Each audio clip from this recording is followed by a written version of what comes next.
Oh, wow. You know, where were you when it happened? Then we'll get into it. Where were you all when it happened? Because I was on an airplane, so we did a breaking news show. What's up, FT fam? Cheers to Alana Kratz and Todd Father for going on late last night. I was like, what 2.5 hours can I pick where maybe he won't sign? Picked wrong. I was sleeping, so I wasn't really that worried about it. Actually, I'm just happy I don't got to hear that stupid freaking song anymore. Well, actually, about that.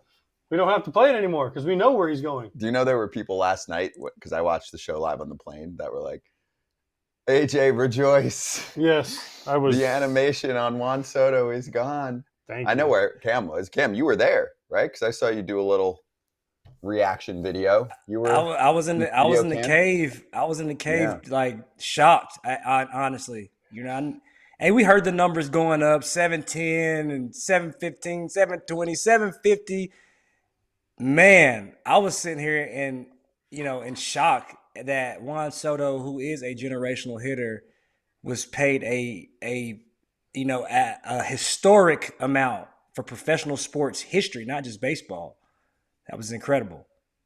All right, so let's do it. We have a new way for AJ to be excited.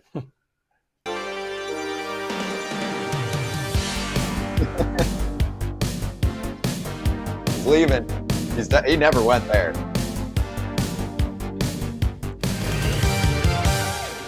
Mr. Met. Is that going to be his new nickname? It better be. It better be for the amount he got paid. He better be more than that. He better be the mascot. He better be the manager. He better be driving the bus. He better be flying the plane. How many titles? He better win a few, because I'm sorry, but if I need two. Titles, I need two. I'm good with two. It's hard. Listen, AJ knows it. Some of my favorite players didn't win a World Series. If he can get two, and I think this is why he's chose the Mets. Money talks. Clearly, he got paid a bunch. But I think he chose the Mets for bigger reasons than just the money. I think he wants to win, and I think he feels like Stevie Cohen is going to put him in the best situation to win. He chose the Mets for one reason and one reason only. It's exactly what I said he was going to do. Most money. He took the most money. Mm-hmm. He didn't give a crap about nothing else, because if he really cared and he wanted to worry about his legacy, he would have stayed for the Yankees for like $5 million. Why? He's not the man in the Why? Why? And they haven't won since 2000. Why? I'm just saying, he was already there. They went to the World Series. Excuse me, 2009. Yeah, but still, I think that he went for the money. That's it. He was going for the highest bidder. I said it from the beginning. He was going the highest bidder, and he went to the highest bidder. Now, I also heard after $750 million, though, AJ. I'm just like, after $750 million, it's $750 million. So it's like, I hear you. I don't know. I just think it's a lot. Listen, I want every player to get every dollar they can, but my question is it worth it? If you're the Mets, if you're Steve Cohen, I know he's got more money than any other owner, but is this worth it?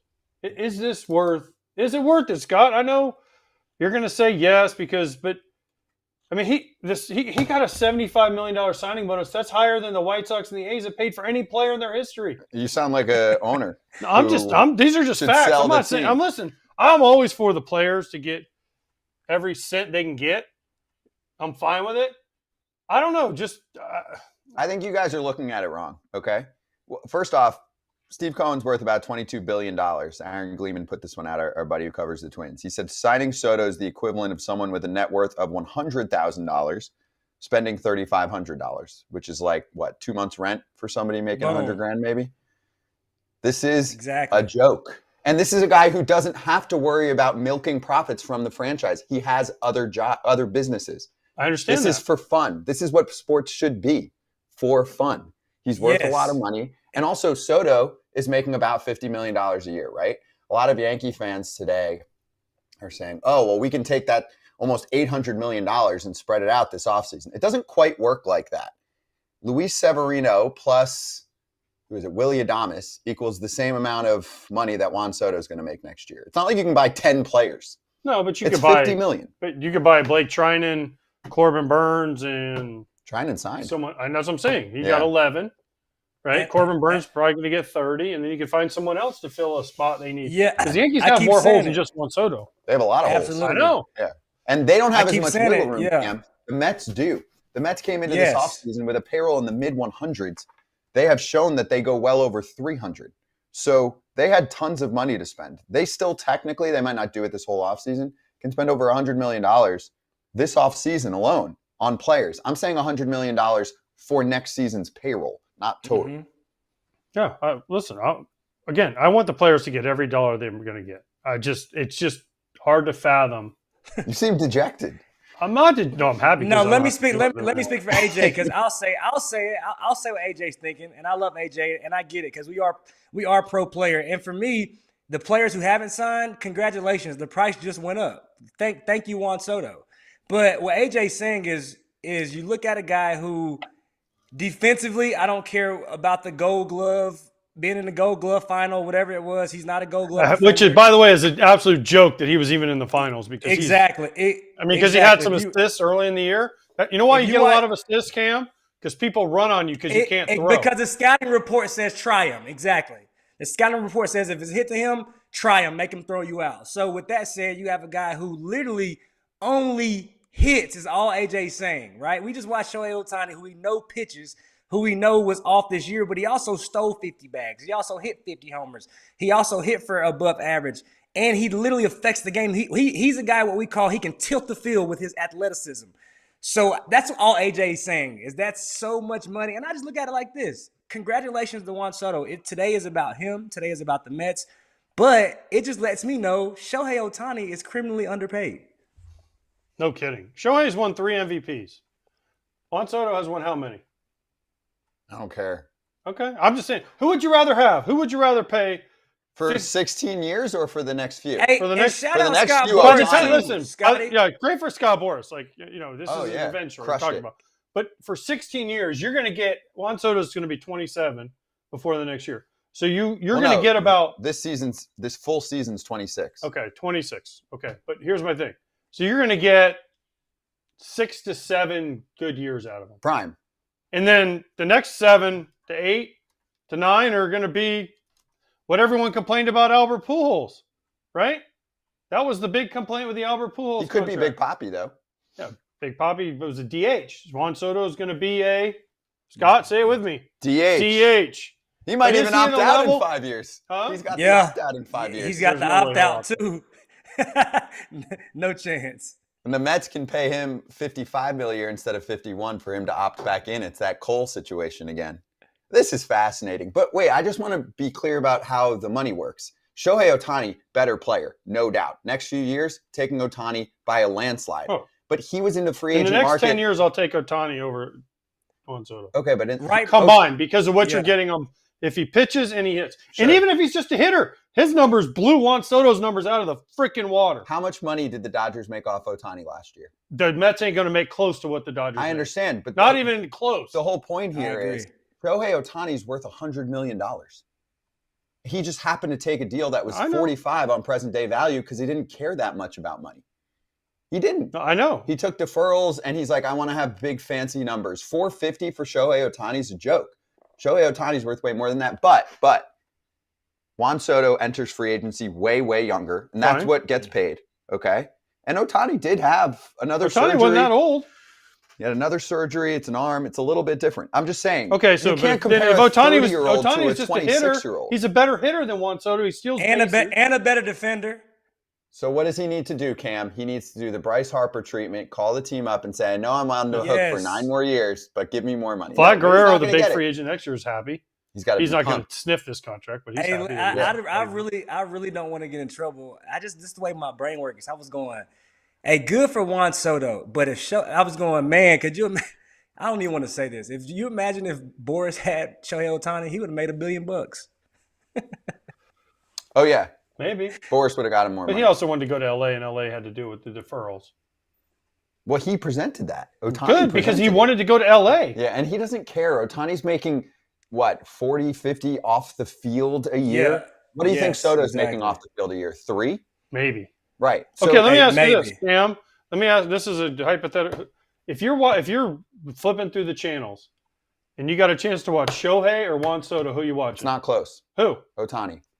There you have it. I mean, listen, no, this is not a knock on Juan Soto. He's an incredible player, way better player than me. So everybody out there in YouTube land, Twitter land, Bally, FanDuel, whatever it's called, land, whatever. Yeah. Right? I've never turned on a game to watch Juan Soto. Really? I've turned on a game to watch Shohei. I've turned on a game when Aaron Judge is coming up in a big situation. You don't like watching Soto? That's a little harsh. I've never turned on a game when they're like, oh, Juan Soto's coming up. What, so we can walk? No. I won't go that far, sorry. Scotty. I'm serious. I've never been like, Aaron Judge is coming up. That dude might hit me a homer. Okay, here. after those two, who else do you like to watch at the Price, plate? Mookie, Okay. Freddie. And not Soto? Listen, he's an unbelievable player. Unbelievable player. But to me, I don't know. It's a personal opinion. It's just my opinion. Okay. Because he has one tool. He can hit. And he can walk. Well, two. He walk, and that's more valuable than anything at this point. He's walking. Cam, just think how much, man, if I would have known I could just walk, and I could have made so much more money just standing there going, well, I don't want to swing because if I swing, and if they call a strike, I can be like, oh, no, it's a ball. You're going to have a challenge system soon, too. I mean, come on. You know what I'm saying, though. I mean, listen, happy for Juan Soto, happy for Scott Boras, happy for Mets fans because all my Mets friends were texting me, and I just responded with, we'll see you in 7 years. Let me know how's it going. They don't care because if they don't care now, they won't care then. You know why? Mickey Cabrera, they care when he got to the end. But that's because that team got cheap. The Mets don't get cheap like that. Okay. Exactly. That's also, the point we got to remember. Ballmer. The point we have to remember is that Stevie Cohen is going to do everything in his power to put a winning product around Juan Soto. You said it, Scotty. He's worth $22 billion.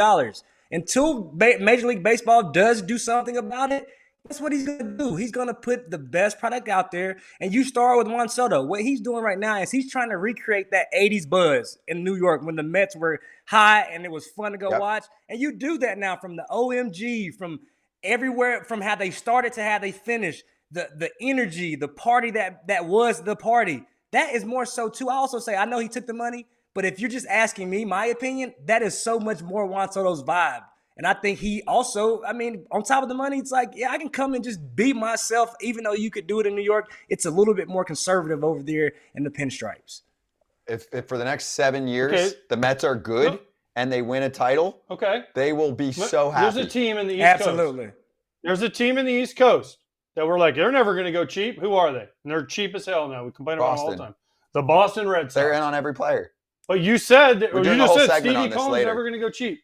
Let's say after 7 years of this contract, Stevie Cohen goes, man, I'm wasting all this money. We haven't won yet. And then he's like, all right, well, we got Juan Soto. We're kind of stuck with him now. And then, Lindor's up. All these young guys, some of them don't work out. He's just going to constantly spend money at it. Yes. Steve Ballmer in the NBA, he tried that. How's that working out for him? I don't follow. But also the NBA. What do you mean you don't follow? You're an NBA guy. The NBA has a salary cap. This is we follow a capitalist sport, not a communist sport. Okay. Then, by the way, just FYI, because of signings like this, guess what's going to happen in 26? Labor fight, and they're going to lose. We'll see. The owners are going to lose. Listen. If you don't like it, sell your team. Stop profiting. Okay. There are plenty of billionaires that want teams. I promise you. But all billionaires aren't created equal. That's why the Steve Yankees Cohen, are 21 billion, Yankees 1.5 billion. And the Yankees are worth whatever, 8 billion, and the name that team is worth less. The White Sox in a big market worth what, 2 billion, partially because their brand needs to be resurrected, but also when you buy an asset, some assets are worth more than others. Again, it's part of capitalism. They want every team to be equal and worth the same. That's just stupid. It doesn't make sense to me. That's my view of it. Okay. I mean, listen, again, we want everyone to get it because that's also what makes it fun when you have the Diamondbacks and you have a team who smacks these guys in the face, and it's like, oh, hell yeah, that's what makes the game. I agree with you from that standpoint. Like you can't have Cincinnati having the payroll of the Yankees. You can't have Milwaukee Brewers having the payroll of the Yankees. The Oakland Athletics clearly, but when those teams find a way to get creative and they can smack those teams in the face, that's the reason why we do it, because you can't buy championships. Yep. If it's Yankees, Dodgers every year for the next 10 years, we can have a talk about fairness. But we got the Patriots dynasty, the Chiefs dynasty, the LeBron dynasty. We don't have that in baseball. The beauty of baseball, you can give Soto $1 billion and still not win a title for the next 7 years, and they'll be an evil empire just like the Dodgers and the Yankees. Okay, to me, that's fun. Listen, that's fun. Hey, were the Giants a dynasty? They won 3 in They're the 5 closest years. They thing won in the 3. last The Giants 20 were the years. closest thing to a dynasty when I was in the NL West. But here's my thing. I'm not hating on Juan Soto, so everyone stop saying in the chat because I'm tired of it. I'm not hating on him. I'm just saying, I'm just also throwing a counterpoint out there that this, just because everyone's happy, and I'm happy for Juan Soto and Scott, I said it, Scott Boras, and everyone that they got their money. There is a downside to these contracts, though, that it hits after a while. And I don't care how good the player is, Miguel Cabrera, Albert Pujols, first ballot Hall of Fame guys. They get to the end of these long-term deals, even Alex Rodriguez, if he didn't do the hee-hee, Yeah. right? He was already going down, hee-hee, I'm going to do He's it a for different case. 17th time, right? Yeah. See what I'm saying? Yeah. Robinson Cano. But it's different. Right now, it just spreads the money out, and he's worth 75, and so later on, you don't care. All right, we got played off the screen. Matt Boyd coming up next.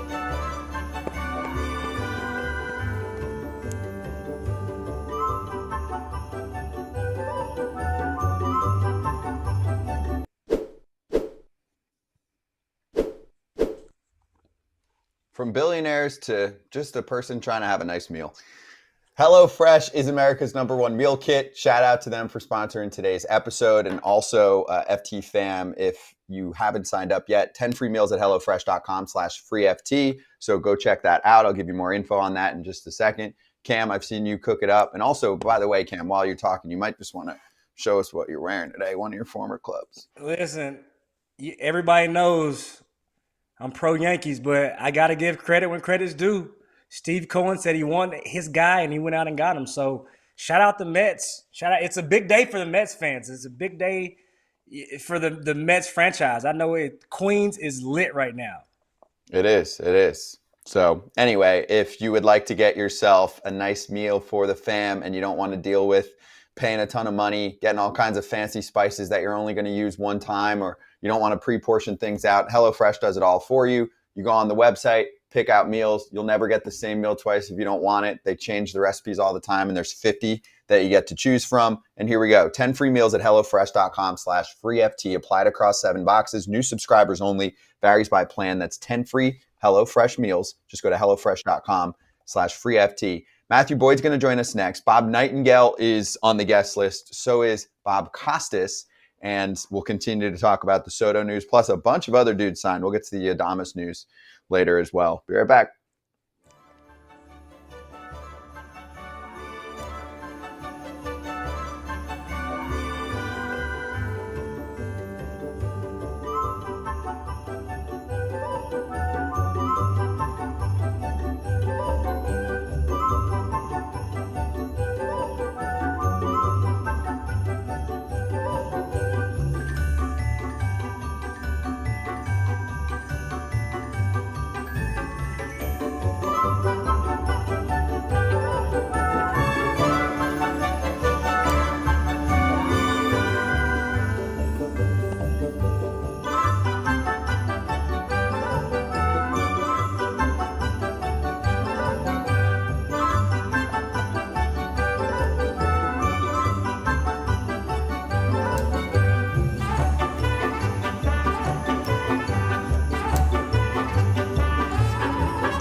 Here we go. Matthew Boyd, new Chicago Cub, joining us right now on FT. Congratulations, Matt. How you doing, man? How's the offseason, especially now? What's up, guys? It's going good, man. It's going good. Just enjoying the Northwest. Just got back from Chicago for a few days, and man, we're really grateful. We're really excited to be part of the Cubs, and yeah, man, it's going good. All right, so we're going to ask you a bunch of Cubs questions. Sorry, Cam, I just want to start, of course, with your representation, doing a little bit of work yesterday. You're repped by the Boras Corp. So I don't know if you heard the news, but they got a pretty big contract for Juan Soto. Your thoughts? Yeah, you can't escape it. No, it's awesome, man. I think it's awesome. It's awesome for Juan Soto, first off. I mean, that's in his family. Like that's pretty cool. Like, you know, he's earned it. guy's a once in a generation type of hitter. And I think it's good for baseball. You know, I was listening to you guys right before this, so it's you guys all bring good points, but I think it's good for baseball, right? And it's good for the Mets. They're pushing all their chips in, and happy for Juan and his family. Matty, my brother, I'm happy to have you on. Congratulations. First off, new deal. I'm sure the kids are going to get everything they asked for this Christmas. Shit, it should be a good Christmas around the Boyd house. I know. Go ahead, yeah. No, I'm just saying, yeah, my daughter always associated the Chicago trip with the American Girl Doll Museum because we stayed right there. And, she's like, she's already asking, so does that mean we can go there more often? No, honey, that's regardless of what we're making, that's a big price tag. So yeah, no. So I But want to talk man. about, I know you are, and I'll continue to touch on free agency, right? We just saw Juan Soto get his deal done. Great job of getting your deal done early. Can you talk about it? Can you just expand a little bit on how and why, as a player, do you think this is good for the game? I mean, like, you think like Juan Soto, or just the way the things are happening faster altogether? The Juan Soto deal, like that, that type of deal. I think you got an extremely great deal as well. Like, where do you see the landscape going? Does it like it's trending back to where it was, 7-8 years ago? I mean, I think so. Right, like about almost 10 years ago now, right? We were teammates, which is kind of crazy to say that, right? But you were talking about me, right? Moving the game forward, and we were right after CBA, and we were talking about like. I remember all those guys coming in the clubhouse and talking about Dave Winfield, Dave Winfield coming in and Tony Clark, and those guys you have those general conversations, and when you see a deal like Juan that gets done, you thank the guys and the generations before you that made that possible. So when I say that's good for the game, I think it's good that you can look at these guys that Juan got to get to the big leagues at a young age, he hit free agency early, and that's awesome that he got to take that strike at that because he earned it.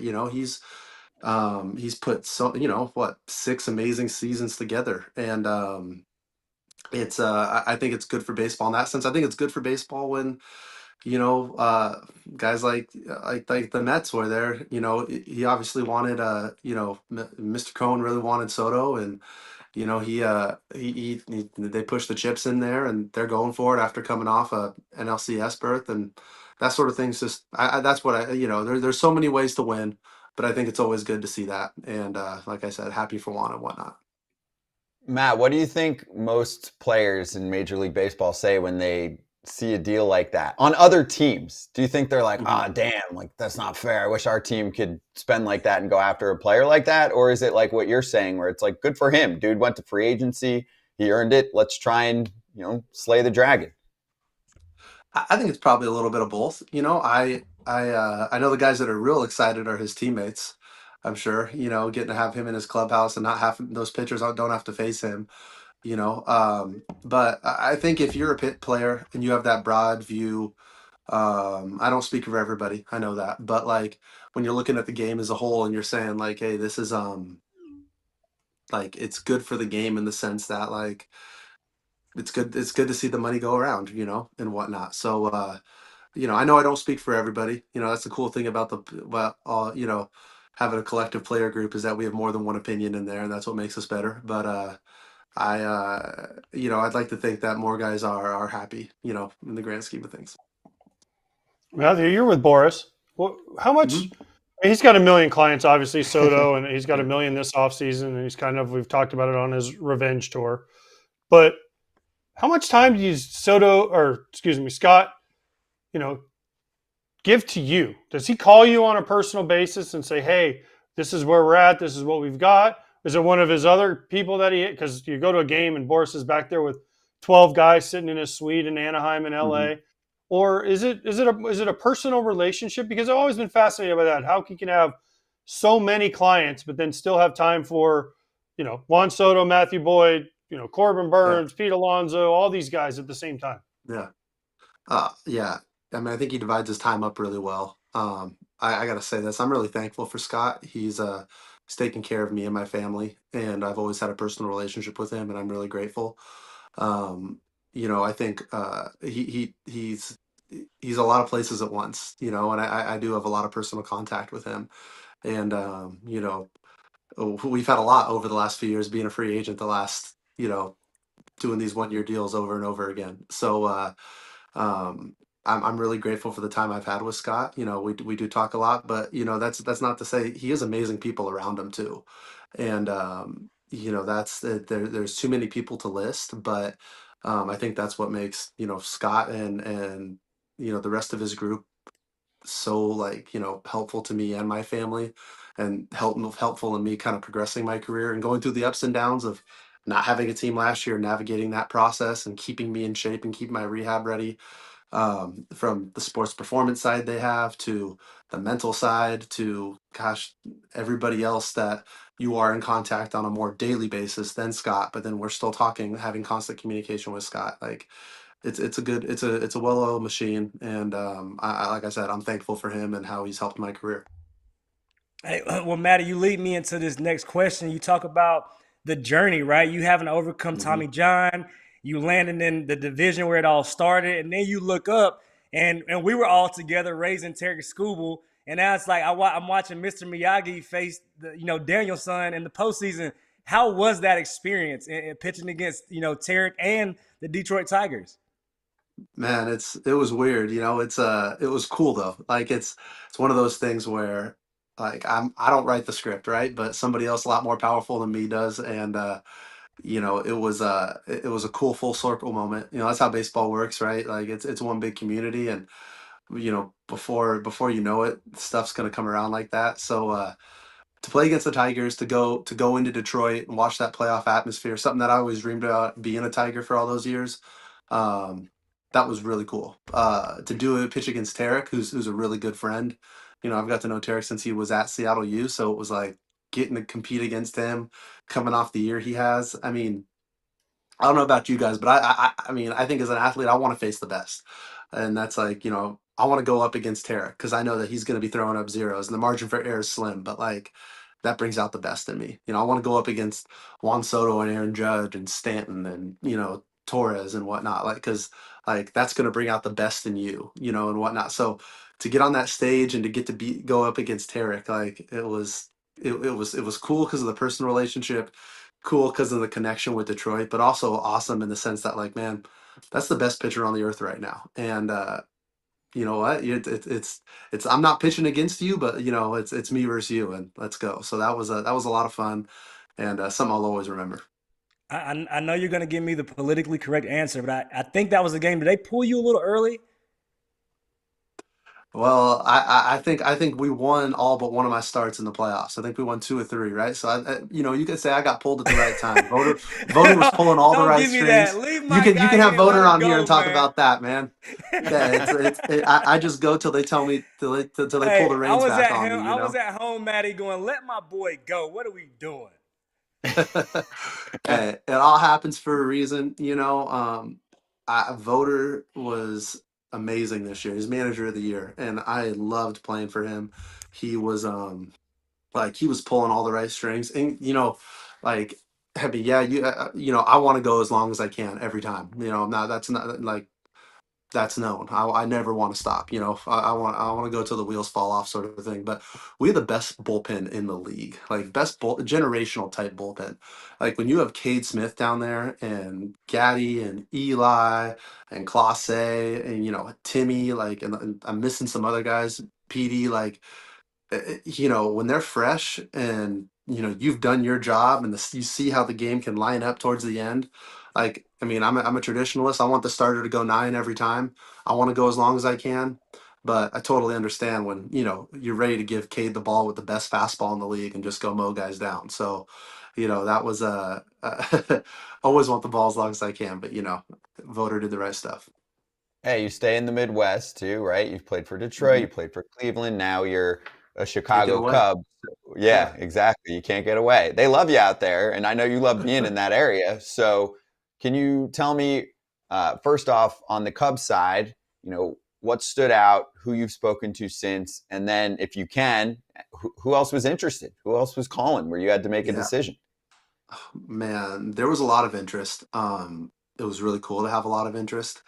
And it was one of those things where it was just to think back where I was 7 months ago, without a team, like praying that I got a big league deal sort of thing, and the opportunity, like knowing what I was going to do when the ball was in my hand, but just knowing that, like, hoping the opportunity would be there, to be where we were.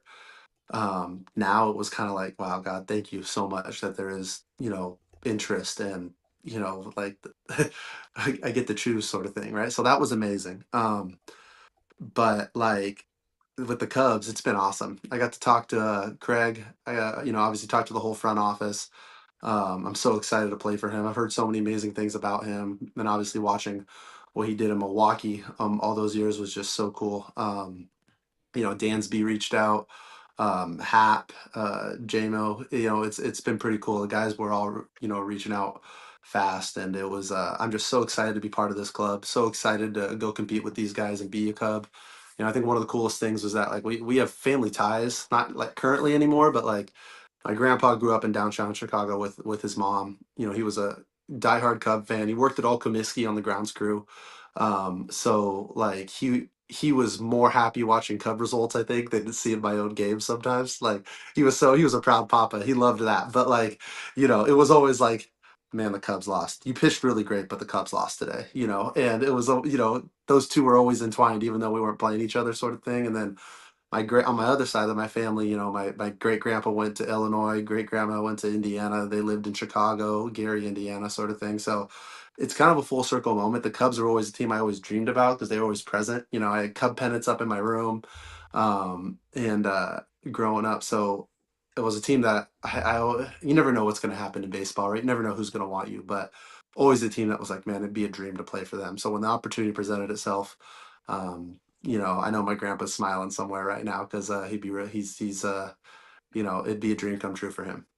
That's awesome, man. I love that. Yeah. That's a really good story. All right, so then let me give you one more on the Cubs side. When you have conversations with them, either leading up to the deal or now afterward, what do they tell you? What do they think about you? I mean, obviously teams are going to try to match up right-handed hitters against you, and actually the Cubs park, I was looking up, played really poorly for right-handed hitters, which is nice, just nice little stat to have. So do they mention that stuff? Do they get that granular, or that's later on? I'm sure that gets, they talk a little bit about some of the intricacies of those things after the fact. I've talked with the pitching coach, Tommy, and it's been cool talking about a plan, and whatnot going forward, and what they see, and my thought process and whatnot. But, I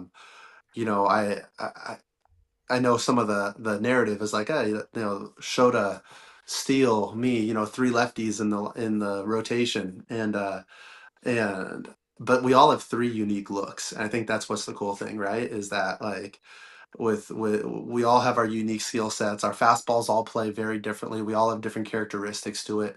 So it's going to be three lefties, but three different looks, and it's not like you're facing the same guy, time after time, again. So I that they all have, every team has their own reasons and metrics, and profiles or whatnot that they like, and why they target guys. But some of the cool things about Wrigley Field that you're saying, those are good stats, and good things to know.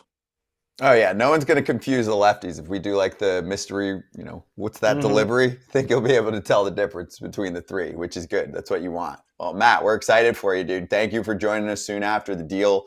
Enjoy the holiday time, and we'll find you in spring training in Arizona, all right? Sounds good, guys. Thanks for having me on. Appreciate you. Matthew Boyd, new Chicago Cub. Of course, we got that Cub show on Lock Northside territory, leading the Cub shows in the area. Most downloaded pod there. Check it out. Spotify, Apple, YouTube, the whole deal, wherever you get your pods or wherever you watch them. We'll be right back for the TV crowd to go over the Willy Adames signing, and there's plenty more to cover. With the Soto losers, we'll do a segment on that soon, too.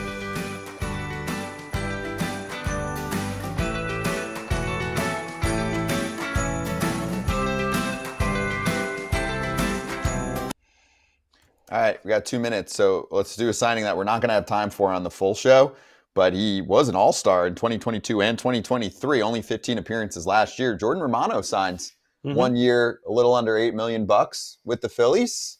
He's healthy, not bad, right? It's a nice piece for their bullpen. Is he going to be their closer though? Is he going to jump right in? I mean, he has closer stuff, but he is a tightrope sometimes. That's true, and he's been hurt a lot. He was projected to get about $7 or $8 million in ARB, and the Blue Jays non-tendered him, so he gets the same number just from the Phillies. Good for him. Yeah. I mean, it's a nice piece for the Phillies. Is he going to be there? They need to kind of. They lost Hoffman. Yeah, they lost Estevez. Well, they're free agents. Yeah, Carlos Estevez. Yeah, they're free agents. So my guess is Topper likes to mix and match a little in the night. They still have Alvarado. Yeah. And they have. They're going to get O'Ryan. Kirkering, I think they want to be fireman. They talked about him possibly being the closer of the future, but I want him to start. Huh? I want him to start in the future. Kirkering? Yeah, he's got a lot of pitches. Yeah. No? I don't know. It's I don't know. We'll see. It's going to be interesting to see what the Phillies do because now they have to make some moves, especially Soto going in their division.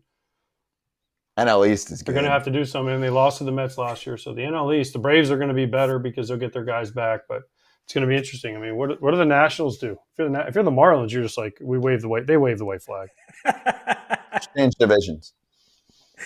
I'm curious. What are they going to do? If you're the Marlins, you say, next CBA, guys, we're not going to win on the salary cap battle. Let's just reshuffle the divisions. What do we think? They're like, put the Marlins in the NL Central.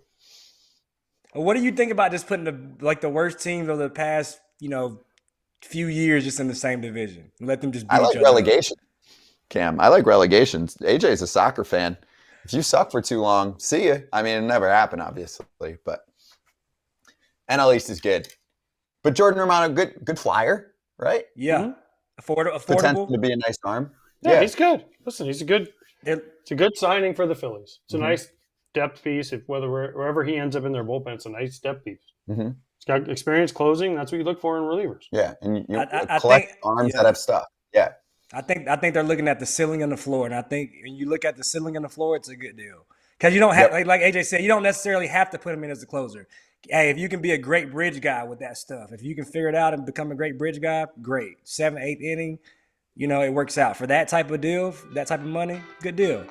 Yeah, good for him.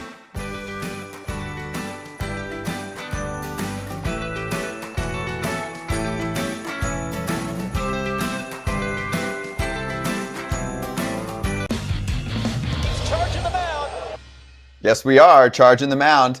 Look at Buster Posey coming through and beating his own San Francisco Giants record for highest paid player in team history, and that's Willy Adames, 7 years, $182 million. Posey's number was 167 back in the day. And also, it was a good point. It's still half the money they were going to give Correa. Remember that Correa deal? That was $13,350. So now you've got Adames and Chapman on the left side of the infield. That's nice. It is nice, but how's his power going to play in San Francisco? Is my own one. Anybody that signs in San Francisco, that's my first question. I have an answer for you, but I don't believe it. So Sarah Langs did the stat. He had, I think, 32 home runs last year, career high. She said 31 of them would work in San Francisco, but it doesn't. We know it doesn't work like that. Just because they go a certain distance doesn't mean that the wind and the fence size and all that. Yeah, it's not going to. So what do you think if he plays full season healthy next year? Because no one's broken 25. 30, right? That's a good year. Yeah. For me, I agree. In the NL West, that's a good year for him. I mean, listen, the NL Central is a great division to hit in. I don't care what anybody says, and I know the league is broken up the schedule, but I played in the NL West. That division is no cakewalk. I've seen dudes who have a lot of pop go to parks like San Francisco, San Diego, and all of a sudden you hit that ball, that marine layer, like AJ said, that wind coming off the water, that coolness in the air, that ball isn't flying like you might think. And especially in San Francisco, that's not the easiest place to hit in. So if he hits 25, I'm with AJ. That's a great year. But defensively, I think you're definitely shoring up the left side of that infield. And then probably have Eloy in left field would be probably the best bet. Wait, you're saying Ramos? Ramos? I like him in left.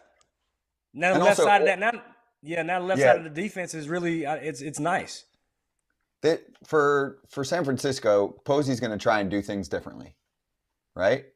He's going to try and create a team that thrives off run prevention, maybe values the clubhouse guys a little bit more, because Adames obviously is a really good player, but he's usually got rave reviews from guys that have played with him. Not just for being a good dude, but the energy boost. I mean, have you been around guys where, some dudes show up, they're sluggish, they're like, it's middle of the season, and then you look over and you're like, damn, I should shut up because Adames is jumping off the walls just happy to be here. Doesn't that help? For some guys, like, maybe it didn't matter to you, obviously, but I'm sure you played with some teammates that were like, oh, man, it's August 10th. We're just okay right now. And then you play with other guys like Adames who's like, I'm so excited to be here. I can't wait for the next game. Of course, everyone has different personalities, different energy levels. That's why you have to have some old guys, some young guys, some guys in between. I mean, as you get older, obviously you lose your energy, and then as the young guys have to kind of keep the older guys up. Now, there are some older guys who play with like a Jeff Francoeur who's happy every day, and then you play with Nick Markakis who doesn't speak for 8 months straight, right? So, I mean, but he was still bringing it every day. Just because you're bouncing off the walls, there's also the guys that bounce off the walls that people look at and like, this guy just stopped because it's crap. Yeah, there are some guys fake hustle or just annoying, but I don't think Adames. No, Adames is great. I'm not saying that about Adames. He's got a great. He's got an infectious personality. Period. He does. Yeah, he's a good dude. All right, so let me compare this to the news of the day. Cyrus, who works for the Athletics, been on the show a lot. I'm a big fan of his work. He said the Mets paid less per win for Juan Soto than the Giants paid for Willy Adames, assuming a 7-win projection for Soto, which is less than he had, right? They're a little more conservative. Probably he's going off, my guess, is a Fangraphs or a Baseball Prospectus. No aging until 29, half win. I think he means decline after that. $11.5 million per win. Yeah. Yeah. That's how front offices do things these days. Of course they do. Of course they do. I mean, Willy, that's how you justify it. That's why there's a lot of numbers dudes that are like, actually, I'm okay with it. Yeah. They're trying to put it in context because obviously, he made 182. Soto made a little bit more, right? His total. A little more. A little bit more. Very different players. But that's the point. Even like you guys mentioned that's how Scott Boras justifies it for the teams, for sure. It is. Yeah. But also, even if Soto's not a great defender, he's not a speedster, but his bat for most projection models plays that up for front offices. And that's why teams love him. Okay. Internally. Yeah, and we can say all that too, Scotty, but let's not forget he had an 8.1 WAR for a guy who just hits. That's incredible. Right. He walks. Well, they value because walks. listen, and this is not. He also scored over 100 runs too, AJ. He also had Aaron Judge hitting behind him too, who hit 50-something homers. So if he was on base 50 times, there's half of those. Plus his 40 homers, there's 40 more. So before you even dig into that, but I'll say that he's on base. Yeah, I can make a million. WAR is the end all argument of all time. But you can look at certain players, and I know we're a better player than another guy, but this guy has a higher WAR because he walked or he did something else. So let's stop with just making WAR the end all be all because it's not. No, it's just a comparative stat. I know, but I'm just saying because I could come up with a stat that can make somebody look good, and I could be like, well, let's use this to make this player look good. Like Babbitt. I think Babbitt, Wabbit, I don't know, Fip, Jip, Crip, who cares? Yeah. I don't know. There's a million stats. You can always find something to make guys look good. It's all about how you want to pay guys. I can look at you and say, yeah, Juan Soto's a really good player. He should get paid a lot of money. Fine. Okay, so let's finish with this because this is pretty simple stat, and then we're going to talk to Bob Nightengale next. Power rank the NL West post Adames signing. Dodgers are so far ahead of everybody. Okay, but then what? Still the Padres for me if they find a pitcher. Who's third? Giants. Right now, or more signings? Diamondbacks are still going to be good. I got Arizona third. I think the Giants are still fourth. Yeah. Me too. That's my point. They still got work to do for all that time that Buster Posey was there. NL Not a great farm system. Rank the NL East right now. Oh, NL East. We should make Bob do that when we bring him on. Braves and Phillies are ahead of the Mets right now. Yes, Mets have more work to do. Listen, the Mets are not done. I've no doubt been told this. They're not done. Their payroll's only at like $200 million right now. They're not done. They're going to go out and get some whether it's Burns, Manaea, whoever they want to go out and sign, Fried. But they got work to do because they got to figure it out. They got to find some bullpen guys too. Biggest misconception is people don't realize, look at the Yankees payroll right now and the Mets payroll. Right now, the Yankees are like $100 million ahead of Well, that's because of Soto, or not Soto, Judge and Stan. Yeah, Rodon, Cole opting back in. They've got big money boys. They do. Yeah. LeMahieu's just sitting there making a lot of money. Yeah. The Mets have what? It's Lindor and Soto making a big chunk of the cash. Well, they lost. Edwin Diaz makes a ton. Yeah, Edwin Diaz makes good money. Senga makes a little bit. What was Starlin Marte's deal? I forgot. He should be at the end of it. It was pretty good deal. But it wasn't a team killer like. Yeah, exactly. Yeah. It wasn't $30 million a year. So the Mets have to go do more because they're not a complete team. They're not even close. Well, then let's do this. Bob I don't mean this, but are we really going to count on Clay Holmes to be a starting pitcher next year for him? If it fails, he'll just be a setup man. Okay. It's a good But I'm just saying, but then you got to find a starter to fill that spot. Yes. It's cool you got a guy that can pitch in the 7th inning for you, but I want a guy that can give me 7 innings. They need probably 2 more starters from this market. And they need a first baseman or a third baseman, whichever one they. Yeah, Vientos can move over if you need a third baseman, right? Probably need another outfielder. Absolutely. Because do they plan on Demo and Soto every day, and they have 4 others. They have Starling Marte. They have Jose Siri. They have Tyrone Jeff Taylor, McNeil and I'm missing one other. play. McNeil can play out there. That's the one spot they won't really attack. They're mostly going to go after pitching now. Okay. Maybe one infielder. Are you going to count? You're going to count on Tyrone Taylor and Siri to play. I guess Siri's kind of. Those guys are all going to shuffle along because Starling Marte is only. And it sounds like Siri's going to play mostly against lefties. Yeah, we got to go. Bob Nightengale, USA Today. 2-minute warning. Bob coming on to join us. We're grateful for him joining us from the winter meetings. Let's ask him what he thinks the Mets, the Yankees, and others are going to do next.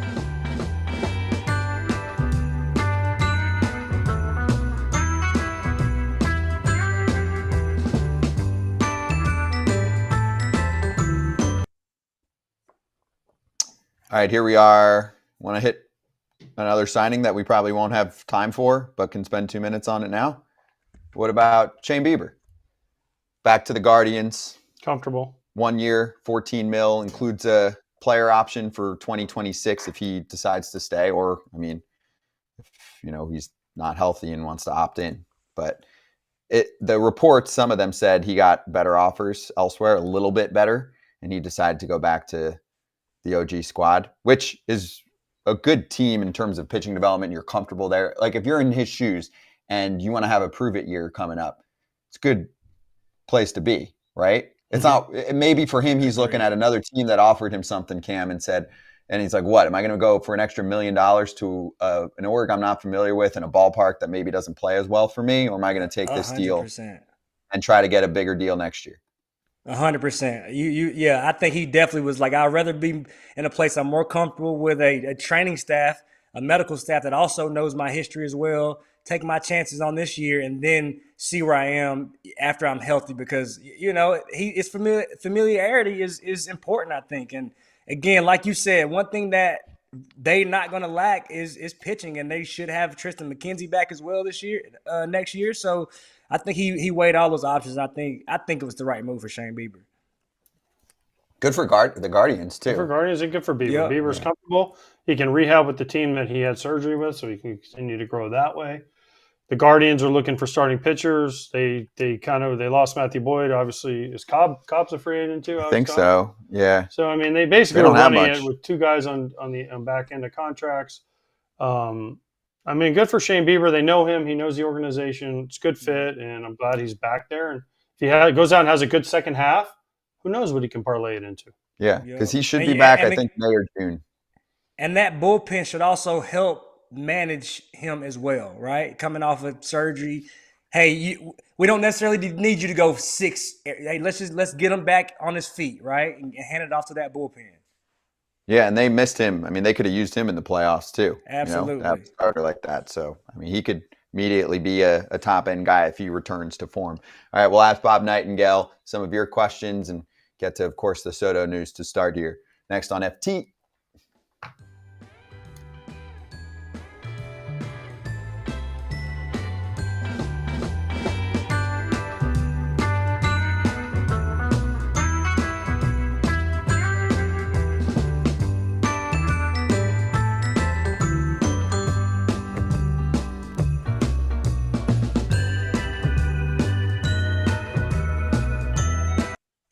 We're going to have some good action the next few days. Bob Nightengale from USA Today joining us right now on Foul Territory and probably working the phones. So, Bob, we appreciate the time during the busy time period. Bob doesn't have any contacts. Only in Minnesota does Bob have any contacts, okay? Bob was unveiling a lot of good Soto details yesterday. So, Bob, great to have you on. You want to give us some of those details and why you think this ultimately led to this route for the Mets and for Soto? Well, I mean, nobody thought the money was going to get this high. You thought, okay, maybe 500 million, 550. What if someone had offered Soto right when the free agency started, fine for 600 million right now? I bet he would have taken it. Hey, Ohtani's a different animal. He's worth every penny. We'll see about this one. But it's staggering. This thing could be worth $805 million. Soto's got a buyout for 5 years. So if the Mets don't increase it by $4 million a year for the next 10 years after that, he can opt out. If they exercise that, that makes the contract $805 million. So all of a sudden now we've gone from a $400 million player in Trout. We have no $500 million player, no $600 million player, and two $700 million players. Obviously got no trade clause and all that. The big, $50 million signing bonus, and no deferrals. So where Ohtani's is knocked down to about 460, this is worth every penny of 765. Bob, first of all, you obviously don't watch our show because I said, was it last week? What he's going to get is going to shock people. So you need to tune in more, Bob, okay? Get out of the ballroom you're in, sitting with all your friends, and tune into Foul Territory. Because I said it on here that what Soto was going to get was going to shock people for AAV, for years, everything. And he set the record for all of them. So I don't know if he's worth it. He got what the Mets. And listen, the other thing was there was more than what hit just the Mets in on this. The Yankees were in on this. The Red Sox were in this. And I heard there was a team that was even maybe willing to go to 17 years for this guy. So, I mean, how well this plays down the line, I don't know. But right now, Mets fans be happy. Juan Soto, Scott Braun, you guys deserve a ton of credit. Well, we're in the same hotel where the A-Rod contract was, and people freaked out that night. Sandy Alderson was working for the commissioner's office. He was blasting Boris, everybody. Every owner was going nuts. That didn't happen last night. People were still kind of raising their eyebrows.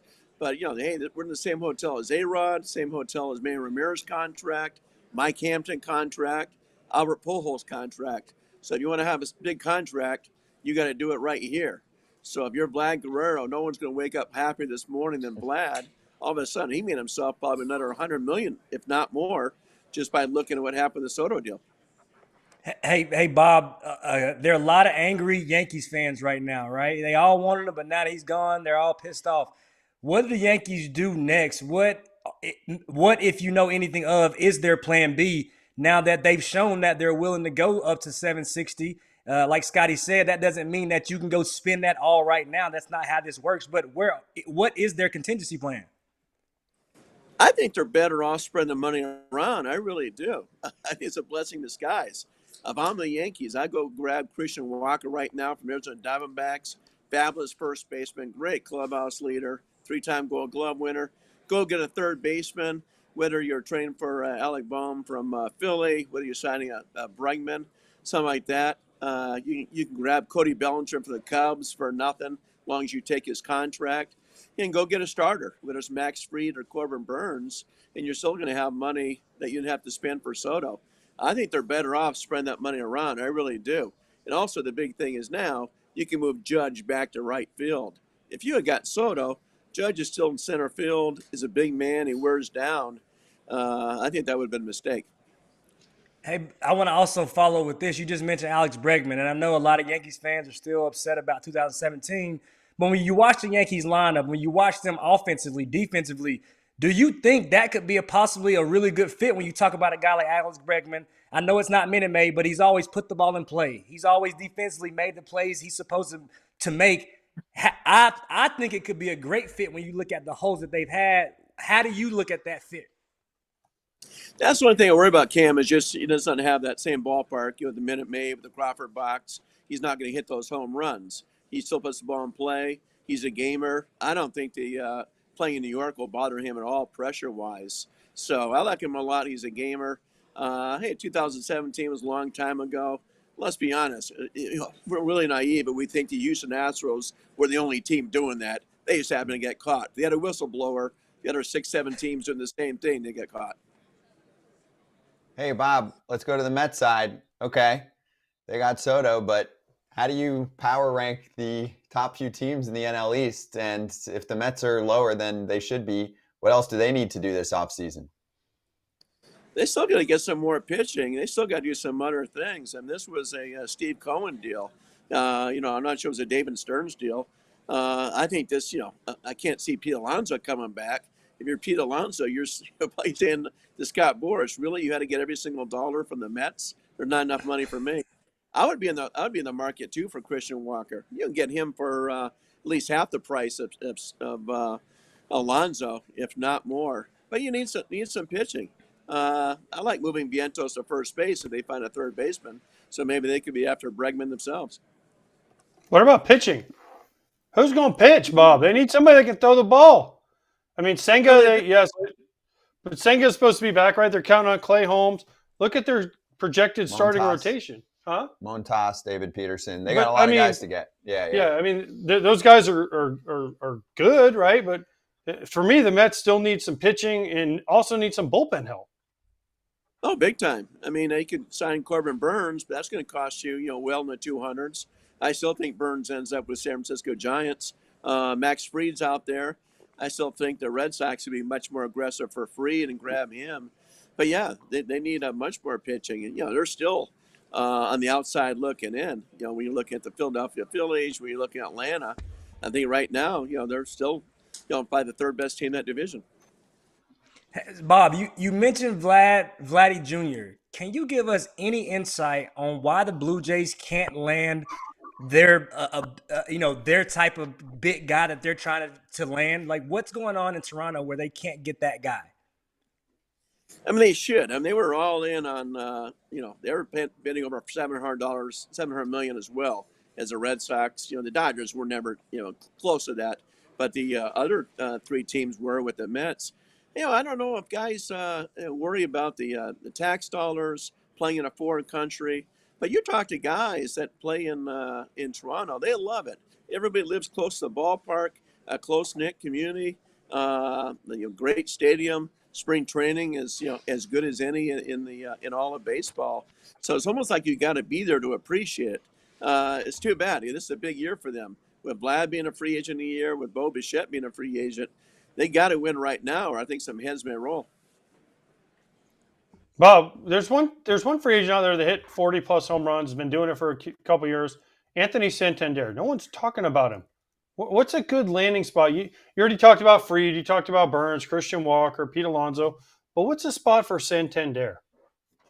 I think the Blue Jays are a perfect spot for him, AJ. They can overpay him. They got all the money. I mean, nobody took the money from Ohtani. Nobody took the money here for Soto. So they still got, $700 million burning their pockets. So I would jump all over him. There's no reason why they shouldn't blow everybody out of the water for Santander and, pay him maybe $30 million more than anybody else is. So I think he's a perfect fit here. He's a perfect guy for that place. Hey, Bob, so it doesn't look like he's going to go back to Baltimore as they sign up Tyler O'Neill. I mean, that's one that's going to get kind of swept under the rug when all of this other news has popped up over the last few days. But what did you think about the Orioles signing him and Gary Sanches? And, I mean, I know obviously they wanted a guy to crush lefties, but ultimately it doesn't look like they're also going to sign someone like Santander when they've got quite a few position players. I feel like Santander made a massive impact on that team, and he was really the guy everyone looked to, and of course the big power bat. But do you like their plan? Well, I think with O'Neill, they weren't going to get him unless they moved the fences in, so that worked. I mean, that appeased to him. Gary Sanchez, okay. It's not like an everyday catch or anything like that. He'll help a little bit. But it's funny. I mean, here's a new owner, David Rubenstein. Usually the new owners come in and make a big splash. I still think they'll be more aggressive. They got to have some moves because they embarrassed themselves at the trade deadline last year, but not doing more. And even though they have great young players, great young prospects, the window's starting to close a little bit. You got to do what the Houston Astros did. They did the same thing, losing 110 games a year, but then they went out, and got Garrett Cole, got a Justin Verlander, and started winning. It's time for the Orioles to make a big move here. Okay, speaking of a guy the Orioles maybe should have made a move for, We all know, Bob, you have the inside scoop with Jerry Reinsdorf. So where's he going to trade Garrett Crochet? And how many top 100 prospects are they going to get back? I still think he goes to Philadelphia Phillies. They were the most aggressive trade. They like him a lot, love him. It's kind of sad. You want Bohm, you want Crawford, Carl Crawford's son. It's going to take more than that. They don't really want Bohm. They'll take Crawford. Hey, they need to win too. Hey, that window's closing for them. Guys are about to leave in free agency. Schwarber's a free agent. Real Muto's a free agent. So they would love to get the Baltimore Orioles involved, but so far the Orioles really have not done it. They were hoping to get the Dodgers involved, but now the Dodgers, got their starter already in Snell, so they don't really need Crochet. Crochet is going to bring back the best package of prospects of anybody out there right now. Bob, why wouldn't the Red Sox be involved, or do you think they are involved for a guy like this? Because I think they need 2 starters, pay for one, and trade for another in Crochet who barely costs anything and could be a number 1. No, they could easily. This guy, if they give up the prospects, I think they have to. It doesn't seem like they don't have that urgency to win right now. Where I think in Philadelphia they do. I think they're kind of embarrassed a little bit. They haven't won that World Series yet. Knock on the door, but they've struggled in crunch time. So I think the Red Sox will definitely be bidding on him.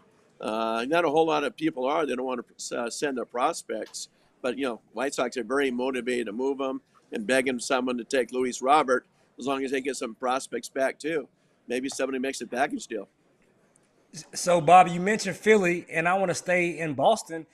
A lot of talks about Tristan Casas being traded. Is that a possible deal when you talk about Crochet, maybe Luis Roberts, a package there? Like, what are you hearing about Tristan Casas? Yeah, I mean, he's certainly available in trades. And the White Sox need people who aren't making any money at all. You can have control for 6 years. That's the beauty about dumping Luis Robert, making $15 million right now. They do have 2 $20 million option years on him. So if he has a good year, at least a team that gets him can keep him if they want. But no, I think the Red Sox are certainly motivated, and I think they'll spend some money. I think Max Fried ends up there. You can't talk the big game like they have all winter long, strike out on Soto, and stop. So I'd be shocked if they don't make some big free agent moves. Staying here, I got to ask you this question. What are the Red Sox going to do? I know, listen, they need a right-handed bat, and everybody you talk to around Boston says we need some right-handed power. Even their prospects are left-handed. So where do they find this right-handed bat? Is it Teoscar Hernandez? They had O'Neill. They let him go. He was a big right-handed power guy. But where do they find right-handed power? Because at Fenway Park, Bob, you need Manny Ramirez. You need a right-handed power guy to hit the ball over the green monster. Pete Alonso in play if they trade Casas. Is Christian Walker in play if they trade Tristan Casas? Hey, Walker's a great player. I like him a lot. He'd be great there. And Teoscar Hernandez. I mean, if you're Teoscar Hernandez, your price tag went up with that Soto deal. You're talking to his agent the other day. They weren't close to a deal with the Dodgers. You talked about, a 3-year deal worth about, $65, $75 million, but that hasn't come to fruition yet. So I think the price tag goes up on him. And I think, he's such a great clubhouse guy, too. The Dodgers absolutely love him. He was as popular as anybody in that entire team. Bob, last one for you. So I think it was last week's notes column maybe, and encourage everyone to check them out in USA Today. You wrote about the Bellinger market and how the Cubs were trying to talk, what was it, the Yankees into, who was it? There was a certain trade, now I'm forgetting. Was it Montgomery, right? Yeah, I mean, Montgomery's with the Diamondbacks. Well, pretty much the Diamondbacks say, hey, you want Montgomery, we'll take Bellinger. Bellinger lives in Scottsdale, grew up in Arizona, and Cubs weren't interested in that. Cubs just want to kind of dump the contract, and then maybe they can swim in a bigger free agent markets for some pitching. So I think Bellinger would be perfect for the Yankees. Play, obviously very good defensive at center field, first base. Hey, it's a lot of money, but it's only a 1-year contract, 2 years maximum. And if the Yankees are going to throw $7 or $60 million at Soto, why not spend $50 million here on Bellinger? I think it's a great fit, and I think the Yankees will be smart about this. I think the Yankees might be better off the fact you didn't get Soto and can fill more needs. It's like, hey, all they have to do is look at the San Diego Padres.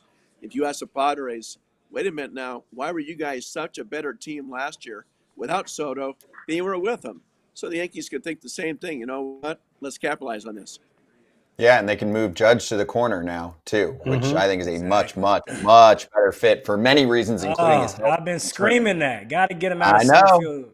Yep. I know. I'm with you. We've been saying it all year. Well, Bob, thank you so much for joining us. Everyone, of course, check out Bob's work in USA Today. Give him a follow if you don't already. He's got plenty of them. Bob, thank you. Enjoy the meetings. Thanks, Scott. Thanks, AJ. See you, Cam. See you, Bob. Thanks, Bob. See you. See you, Bob. Thanks. Cam. Be right back. More signings to hit, including the Dodgers locking up Conforto and Brennan.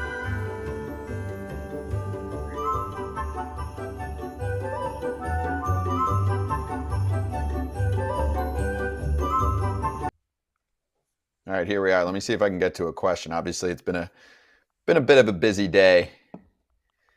Some fans asking AJ about why or what you think Soto will look like well into his 30s for both of you. We've talked about this a little bit. I think he's still going to be a good hitter, and I think he's just going to everything slows down, And listen, he's not a great defender now. He doesn't run now. So, if anything, if he loses a little bit of hit, that's a problem. Is he going to get injured? If he stays healthy and he hits, he's going to, go to the Hall of Fame. But if he doesn't, which I hope it doesn't happen, I hope he stays healthy and he plays well and he does unbelievable things for the Mets. So again, everyone calm down here, okay? Everybody on Twitter and everybody in the chat, listen, I want Soto to do well, so stop, okay? But they are tight right now with you, AJ. Oh man, I'm getting ripped on Twitter for saying I never went to change the channel for one of his bets. Listen, I never have. Hey, you said it with your chest. I meant it. I never have. And then for all the people like never you. change the channel to watch me play. Fine. I know I'm not the same player Juan Soto was. Okay? I'm never saying that. But also, all those people that said that to you, they were Hall of Famers, just so you know. Yeah, but listen, I'm not saying that. But what I'm saying is this. All I'm saying is this is great for Juan, and everyone's happy about it, and the Mets fans go for it, celebrate. Yankees fans cry because you lost a great player. But in 10 years from now, we'll see. Come back at me in 10 years from now. That's all I'm saying. I'm 37. Juan Soto is a much better hitter than I ever was. He's only 26. 10 years from now, Juan Soto will still be raking. And worst case scenario, I'm going to take the optimistic approach, as my boy Scotty said earlier. And he's a much better athlete and in better shape than Big Papi ever was. The worst case scenario is he is a DH. You save his body and he just bangs for you. I think Soto's the type of player, because he isn't that type of athlete. He knows who he is, and like we've all said it, we've all agreed, he's essentially a DH. That's what will happen. He'll be a DH, and guess what? His body will be just fine, and he'll hit. Soto was blessed to hit. God put a few people here that's blessed to just do certain things, and hitting was one. He'll be able to hit till he's a 50-year-old man. Mm-hmm. He'll be there. I believe that. 100%. Yeah, which is good. You'd sign up for that. So, all right, we'll come back, and here's the plan. We'll get to some other signings soon, like Treinen and Conforto, like I mentioned, but also let's start with the aftermath for the 3 runner-up teams in the Soto sweepstakes and what we see them doing.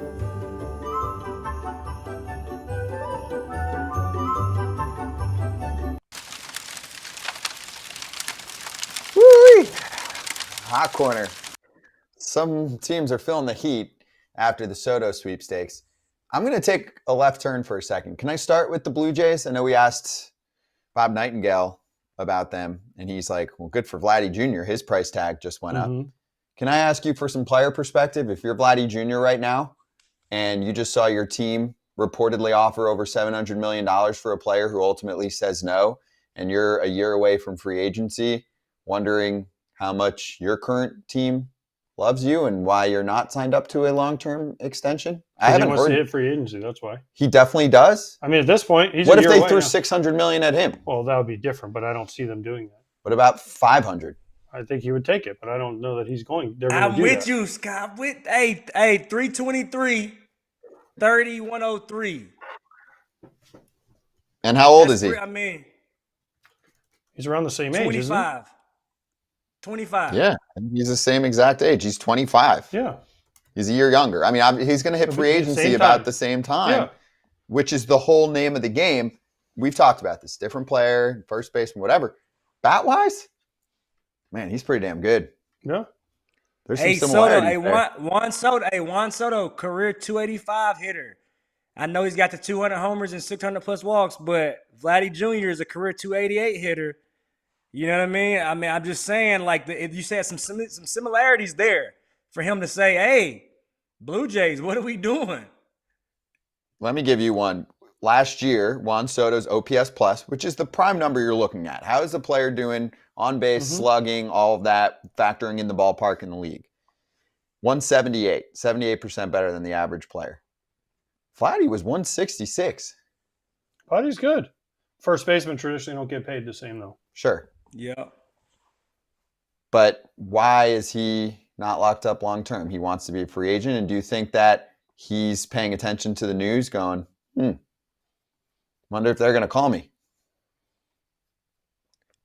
Do you think they've offered him a good chunk of money already? Yes. You do? Yeah. He just said no? I'm with AJ. Listen, or you do what Juan Soto did. We all talked about it a few years ago, 2 years ago. I know I was a guy, I was going, what was it, 14 years, 400 million? I don't know, whatever it was, I was going, are you kidding me? Now look at Juan Soto. He's made 300 million more than he made. So I'm with AJ. I think he just, we can speculate, but I'm with AJ. I'm assuming that he just wants to go test free agency. And why wouldn't you after a year like you had last year? Even Vladdy's floor is still as productive as most of the guys in the game. So I think I'm with AJ on that one. He just might want to test it out. He's probably going to make himself more money than they're offering him. Okay, next up, the Red Sox. They were in on Juan Soto. They got to get Max Fried a pitcher. They got to get somebody. They got to go out and get a pitcher, and they got to get a right-handed bat. I keep saying it. Everybody you talk to around the Red Sox wants a right-handed power hitter. So who is it? What's the win here? Teo plus Fried plus Crochet? What about Luis Roberts, AJ? No way they can pull that off? They don't. No. To me, it's a Christian Walker type with a Max Fried type. But Walker's first. So you're putting Costas in a trade? He's not playing anywhere else? I don't know. I'm just saying, you got to find a right-handed bat. Teo and Max Fried, sure. That's good. Get. Yeah. That'd be great for the Red Sox. Or is Santander an option? He's a switch hitter. The thing about Santander, and I know Teo's not a Gold Glove, but you put him in left field, you can put Santander. I just feel like the Red Sox traditionally have stayed away from just now. Manny's a different animal, obviously. Yeah, and that was a while ago, a long time ago. But the last few years, the Red Sox have really wanted athletic outfielders to cover the outfield. Yeah, hence why they let Mookie Betts go. Perfect. They let Mookie Betts go because when they won a World Series, they had Betts, Benintendi, Bradley Jr. That outfield was sick. Yeah, that's what I'm saying. That's kind of what they've looked at. But I don't know. The Red Sox have to do something because every Red Sox reporter and every Red Sox person we talk to is like, they have to make a move to win back the trust of their fans. Now, what's it going to be? Now's the time. Now, they were in on Soto, but they never got to the number that was going to get it done. So that's my point. Let me ask you. Go ahead. They were getting him, or was it cute PR to say, "Hey, we're really going for it, but we actually know we're not going to win"? So this is the same skit for years now. They're in on every player. They were in on Shane Bieber. They were in on Clay Holmes. I want to ask AJ this too because he mentioned it. You talk about they got to get that guy, and I'm just curious why with Fried's injury history, why not? Why do you? I'm just curious why not Burns or like why Fried? Just the lefty aspect. Yeah. And the Red Sox traditionally have been good. They've had a good left-handed pitcher or two. Yeah. Right now, listen, Willy Abreu. Forget about him. He won the Gold Glove in right field, so he's pretty good out there. Yeah. But here's my thing: if you can go get Crochet for Casas and Abreu and throw in a Meyer or Anthony or someone in their farm system, wouldn't you make that trade? I would. But most Red Sox fans are losing their minds. Now, I don't want to say most, but we did a segment when you were out last week. Bowden put out a deal. It was Casas, Connor Wong and Willy Abreu. I was like, Wong doesn't make sense. And, No. and the White Sox need longer-term guys. And I would more go for prospects because they're not going to be Yeah. good for a while. They But have Red no Sox position fans players. are like, White Sox don't how have can you position players. trade that much talent off our big league roster? And Crochet's not worth it. He's Then only you go been sign good for a guys. year. I'm like, he costs nothing. He could be your number one starter. Yeah. You guys are delirious. I You do don't think that that's a good trade. yesterday. Yes. Go sign a Christian Walker who's going to be cheaper than Pete Alonso, like Nightengale said, and sign Teoscar. Then you get your left-handed starter. It could be your number one, a first baseman, and an outfitter to take Costas and Abreu's spot, and you lose one of your prospects. Yeah. Okay. I think Meyer's the guy that they would deal. Teal is the future catcher. Roman Yeah. Anthony's going to be up this year as an outfield stud. So Meyer's the guy. I think that's the guy that they'll There's trade. one more. What's the other There's another prospect. He there. won Baseball America Minor League Player of the Year, and the name's Christian Campbell. Campbell. Yeah, he's also really good. So they're in good shape. They've got a good farm system. Chaim Bloom did a good job. He did what he was supposed to do when he was there. All right, lastly, the Yankees, Cam. They lost 2 layers here. One, what do they do? But before that, what would George Steinbrenner say? He'd say, "Son, I'm proud of you. You put your best foot forward. 16 for 760. That's all you could do. Like Bob Nightengale said, nobody thought it was even gonna get that high.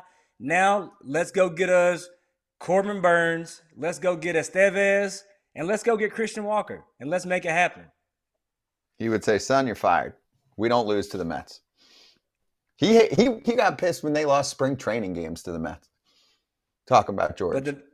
But I'm not gonna sit here today and say the Mets are better than the Yankees right now. I know they got Juan Soto, but you got a projected lineup of Mark Vientos, who I love, hitting behind Juan Soto. Mark Vientos is not Aaron Judge, and I get Aaron Judge. He's done this before Juan Soto was hitting in front of him. That's a fact. So for me, I'm not just going to sit here and say, I get it, they won the Soto bid, but we've all sat here and said they've got a lot of work left to do. So again, I think this could possibly be a blessing in disguise. They're not the evil empire anymore, though, are they? No. Because what the days are evil over. empire was? When I was growing up, it was 2 things. One, they were a dynasty. They won all the time. But also, I don't know what the exact percentage is, but they most often had the number one payroll, and it was by a good percentage. Obviously, numbers were different back then. They're not the number. Like, it wasn't just, they're number one. They're number one by 15%. Everyone's like, it's no fair. They buy everyone. That's not them anymore. But also, even when they won, that wasn't them. Because if you look at who they had, the core 4, who we all talk about, all came through. And people forget Bernie Williams needed to be in this. So it was really core 5. Sure. Okay. Yeah, they went out and got free agents. They spent, but they were number tried one. To spend in the right way. Yeah. But the Red Sox weren't that far behind them. No. But they also won by developing guys in their own, and then they went out and supplemented. In the 80s, when they went out and just tried to buy Winfield and Ricky and all these guys, they didn't win anything. So it took them having someone, I think it was Bob Watson that came in, the GM, and Showalter and Cashman was under him, and they built up the farm system with Jeter and Posada and Gene Pettit. Michael. Huh? Gene Michael. Gene right? Michael. Yeah. Right? And so they built up the farm system, and they went out and supplemented with Clemens and Wells and Coney and Tino. But then, they would have their guys that they counted on that were the Yankee guys. Mm-hmm. Okay? You can't just in today's game, and I know you have to develop guys too. You can't just go out and do it. It doesn't work.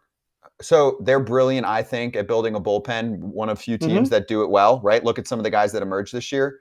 But homegrown hitters, what have we seen besides Judge and I guess Volpe to an extent? But I would call him more of a all-around player right now. How many homegrown bats do you feel really good about with the Yanks right now? Yeah, you gotta hope Jason Dominguez. You gotta hope Spencer. Is it Spencer Jones? Yep.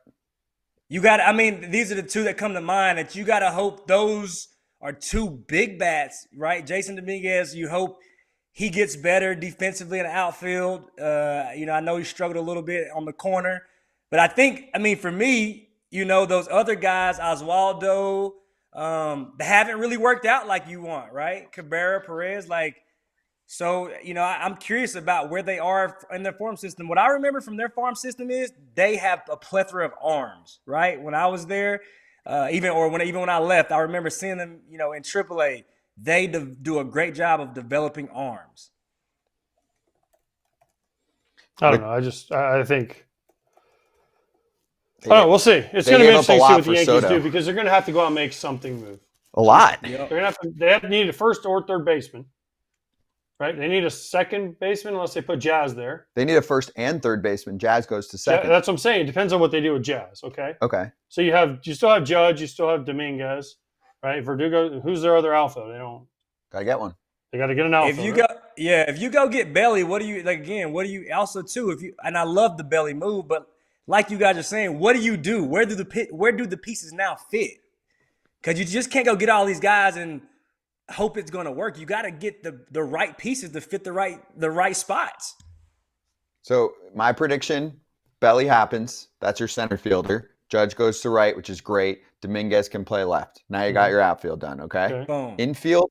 The Yankees actually usually are obsessed with elite gloves at first, who also hit the ball hard. Who is that? Christian Walker. Christian So Walker. the only thing that could hold them back is Christian Walker's 33. And the Yankees have had a They lot can of sign trouble him with to a guys 3-year deal. hitting. You can sign high, 3-year deal. Perfect.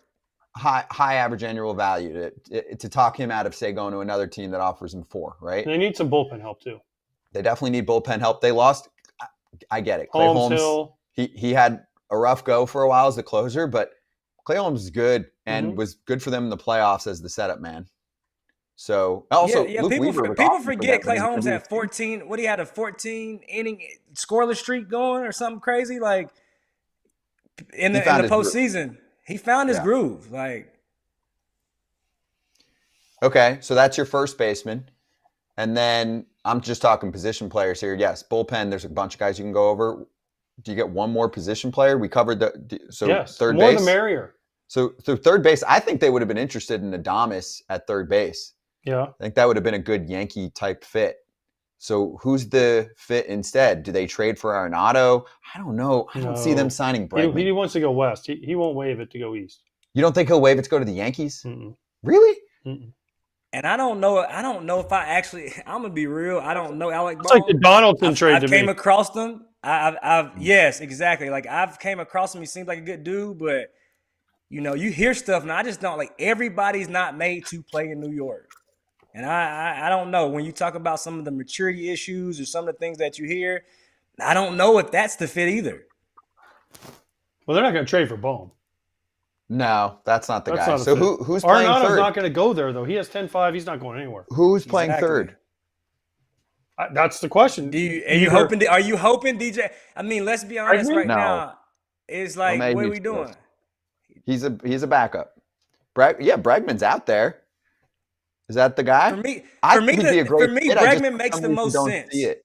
Yeah. To me, I'm with you, Scotty. I don't see it, but what makes the most sense is Alex Bregman because you look at the holes, right? Where have they struggled? Putting the ball in play, defense, base running. These are all things that Alex Bregman does extremely well throughout his career. I know it's not 2017, but those little things are where the Yankees have struggled. So for me, the fit makes sense, but I'm right. I'm with you though, Scotty. In my head, I just don't see it happening. Here's what they need to do. They need to get better defensively, as the Dodgers have let everybody know. They need to get more athletic, and they need to get, if possible, maybe a little bit younger. Definitely younger. Okay, yep, so 100%. That's why I'm saying Walker. I like Walker, but he's 33. I'm not saying, but they definitely need to get defensively better. They need to get more athletic, whether that comes with younger or just older guys that are more athletic and know how to play the game with base running and stuff like that. That's what the 3 things the Yankees need to do, and they need to find round out their bullpen. Yes. Okay. So here's the deal: if you want more Yankees therapy, Pinstripe Territory has you covered. Of course, our guy Derek covering all kinds of ideas and scenarios for the Yankees with their Plan B. Coming up next, Bob Costas will join us. We'll ask him about Soto and about Bob's decision to hire from play-by-play duties. What's next for Bob?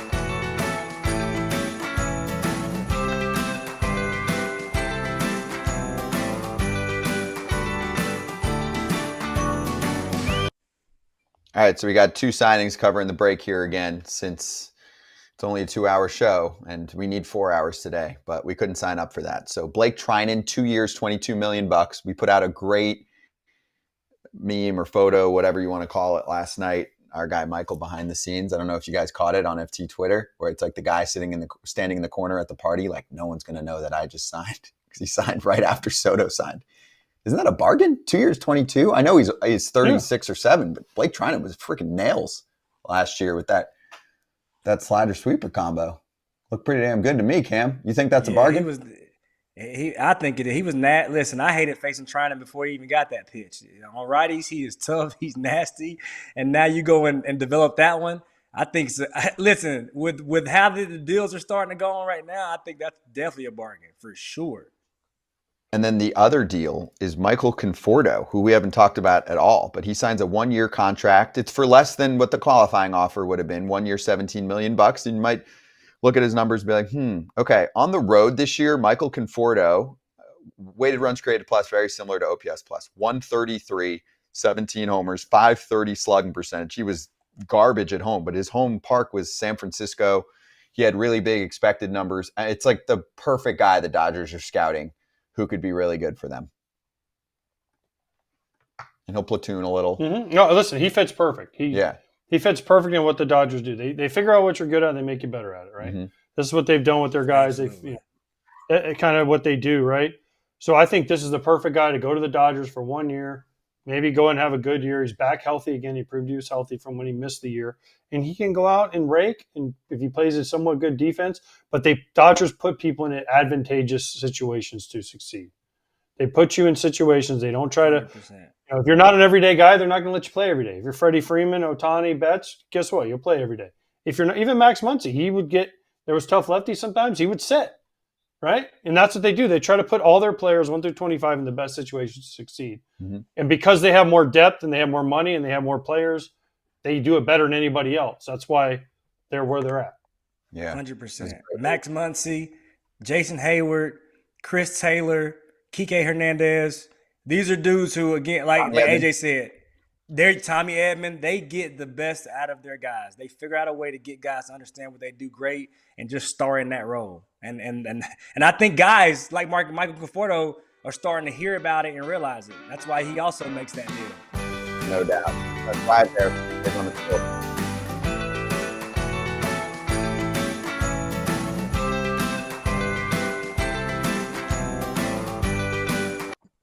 Here we go with the legendary Bob Costas, our friend joining us on Foul Territory right now. Bob, great to have you on. And what timing? Of course, we wanted to talk about you, but it's somebody tried to kind of overshadow you with a bit of a contract shoved in our face yesterday. How you doing? First of all, that's what an Bob. Outrage! How inconsiderate! Bob, first of all, knowing Bob that got I was going to be 700 on this morning, and then Soto and Boris just bogart me and push me onto the back page. I'm outraged. Bob, first of all, this is what you got for each season that you did, $756 million. So, your contracts aren't made public. So when you were doing the Olympics, the NBA Finals, MLB All-Star Game, the World Series, Bob was cashing a check for a cool $700 million. Right. So you're doing all right, Bob. Yeah, you won't have to throw a benefit for me, that's for sure. So what do you think? What did you think when you saw the news about him being a Met and the size of the deal, all that? Well, it's a Steve Cohen thing. He wasn't going to be beaten here, and he's, by all accounts, the wealthiest owner in all of baseball. And the Mets are in a different position, not than every team. The Yankees are similar. The Red Sox are similar. Yes, and SNY and Nesson. That's a huge source of revenue, even if he's not digging into his own pockets for every bit of it. Most teams can't match that. A lot of the RSNs are up in the air now. That's an issue within baseball. It's an issue that Cohen doesn't face because of his huge personal wealth and because of where his team is situated. And as long as Boris and Soto were going to take the largest deal and other considerations were secondary, and I'm not saying there weren't other considerations with the Mets. Apparently Soto was very close to Lindor and he's comfortable with that, all the other possible reasons. But if money was going to be the primary reason, Cohen was not going to be outbid. Yep, there you go. Yeah. Look, Steve Cohen can do whatever he wants, Bob. Like, if he wants to go out and sign an all-star team, he can go out and sign an all-star. He can sign every free agent he wants. Because he just has to pay more. He can take a loss, Bob. Like, this is a toy for him, right? This is not a business. Yeah. He can take a loss. It doesn't mean anything. As Joel Sherman said on MLBN earlier, this is a guy who's a big-time art collector. Generally speaking, you don't do that with the idea that I'm going to sell this Renoir or Picasso at some point. You do it to gratify whatever your impulses are. You do it for the gratification of it, or for the whatever you think the artistic value is. And he may be viewing this in the same way. But to your point, he now is obliged, and I don't think anyone has to remind him of this, he knows it. He's now obliged to do everything he can to fill in around Soto, to bolster every strength and to address every weakness so that he maximizes the number of times they at least have a chance to get to the World Series during these, let's be realistic, let's say next 10 years. At the back end of the 15 years, he may be paying an annuity at that point. But if he gets his money's worth in the first 8 to 10, I don't think Cohen will mind. Hey, Bob, that leads me right into this question, and I'm curious. So, one, is this good or bad for the game? And two, when you talk about the fillers that they still have to go out and fill, if you're the Mets, where do you rank the the NL East right now? Like, give me your power ranking and let me know if it's bad for the game.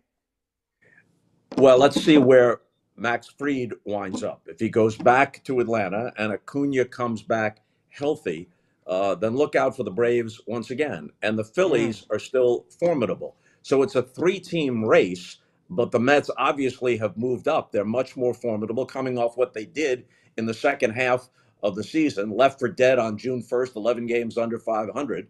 And they, come within a whisker of making it, maybe not a whisker. The Dodgers handled them pretty well in the LCS, but they came close to getting to the World Series, and now they're that much better. So that makes it a 3-team race. What does it do to the rest of baseball? At about this time last year, when Ohtani signed with the Dodgers, all of us said, this is not a high tide raising all boats because he's unique. He's unique from the hitter-pitcher standpoint. He's unique from the standpoint that even casual fans know who he is. He's an international sensation. There's all kinds of merchandising involved and international television rights and all the rest. He is unique. And so don't bring this up to me if you're an agent or a player. Don't bring Ohtani up when we sit down at the table. However, with Soto, terrific player as he is, distinctive as he is, he has star presence. Is he as unique as Ohtani? Plus, there were no deferred payments here as there were in the Ohtani deal. So suppose now agents and players come to their GM and say, look, maybe I'm not as good as Soto. I'll take 75%. Well, they can counter by saying, look, this is close to unique in this one respect. He's an established superstar on a Hall of Fame track, and he just turned 26. So at least for 10 of the 15 years that we just committed to, if he stays healthy, we're going to get our money's worth. And to a point that I've heard made over the last 12, 18 hours, this is going to cause more and more potentially great players to go the Soto and Bryce Harper type route. Now, Harper did it for a different reason. Soto, was coming out of the Dominican Republic, but Harper did a couple of years in junior college or whatever he did. And the whole idea was to get to arbitration and to free agency sooner. That's what improved the value for Soto. Maybe Bobby Witt could have gotten there if he didn't take a team-friendly deal in Kansas City. But don't you guys think a lot of agents are looking at this now and saying, the sooner we can get to this, that's what really bolstered this deal. Smack into not just the middle of the prime of his career, but by past history with other players entering the prime of his career. No doubt. There's no doubt that's definitely what was. So, Bob, I'm going to ask you a personal question, okay? So don't get angry with me. Who's your favorite baseball team? People say, they always think, talk to Joe Buck, talk to Joe Davis now, talk to anybody who's ever done the NBA Finals, the Super Bowl, the World Series. Maybe the Olympics is the only thing that is outside that, because when I hosted the Olympics, almost everybody watching is rooting for the American performers. That's why Al Michaels, Do You Believe in Miracles, not only is a great call, but everybody watching was rooting for the same team. Everybody was happy. Nobody was disappointed. So all these bozo fans who think that every national announcer hearing exactly the same words, fans of both teams think you're rooting for or against whatever team. That's not true. Growing up, I was a Yankee fan. because I grew up on Long Island. The Dodgers and Giants had left for the West Coast before I became aware of baseball. The Mets didn't exist yet. The Yankees were always the best team. Mickey Mantle was the best player, so that explains that. Right out of college, I went to St. Louis, a great baseball town. I lived there most of my adult life. My kids grew up as Cardinal fans. I have an affinity for the Cardinals, but that's different than saying you're really rooting for them. I want them to do well, absolutely, if I'm not calling the game. If I'm calling the game, which I won't be doing anymore, but over all the years, if I'm calling the game on a national basis, this is different than being the home team announcer. You are just rooting for the best possible game. You want a close game, or if it's a series, you want a good competitive series with lots of dramatic moments. That's what you're rooting for. But you put the rooting aside and you do a professional job. Okay, I just needed to hear you say the Yankees, because every person I talk to thinks you're the biggest Yankees homer in the history of the world. So now that your heart is broken, a lot of people you talk to, AJ, a lot of people you talk to aren't necessarily stupid in a general way, but people with PhDs turn stupid when it comes to their rooting interest, and they define objectivity through the prism of their own insane partisanship. True. So now that your Yankees lost Juan Soto, what do they go do? And what would George Steinbrenner be saying? George Steinbrenner's probably rolled over in his grave 100 times in the last 12 hours since this news broke. But what do your Yankees do now, Bob? Since the Cardinals, since you said you were a Cardinals, semi-fan, but they've already said we're not trying this year. So what are the team that you root for that's trying going to do? Well, they've got a lot of money that would have gone to Soto that they can use in other places. I think Pete Alonso is off the table. Anthony Rizzo is gone, admirable player, but he's apparently gone. They got to do something at first base.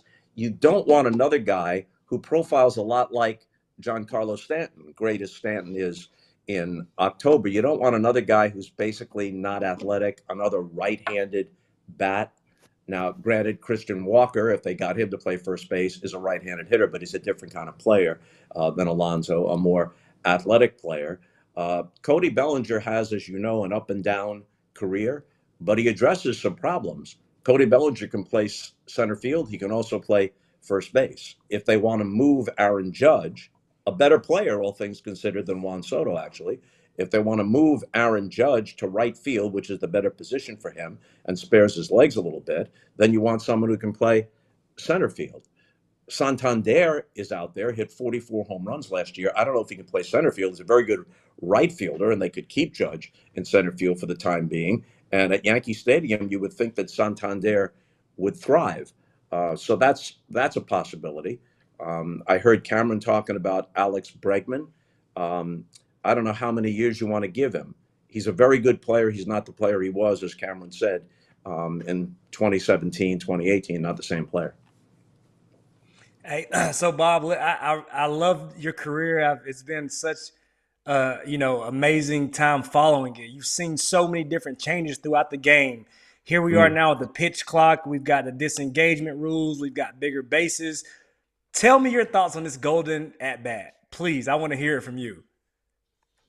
Well, I think that Commissioner Manfred has walked it back a little bit to say, look, we toss out a lot of ideas. And this is just one of the ideas that has been tossed out, and there's some buzz around it. That's different than saying, like, the robo-umpire, which is definitely coming. It's on its way, and they're already testing it out. That's different than putting it in that category. It's an idea, and let's discuss it. And the first response to it, as far as I can see, is that it's overwhelmingly negative, that it would mess with the game too much. What I haven't heard yet is clarifications as to how it would work. Let's assume it's in place. Under what conditions is it in place? You walk Aaron Judge intentionally? Okay, we'll use the golden at bat right now. He's up again. Do we have the possibility of Do we have the possibility that someone could become the first guy in history to homer back-to-back with himself? You're down by 2, he homers, now you're down by 1, we'll let him bat again. It's the 9th inning. Or do they put in a provision that says you cannot bat twice in the same inning unless the team bats around to your place in the batting order?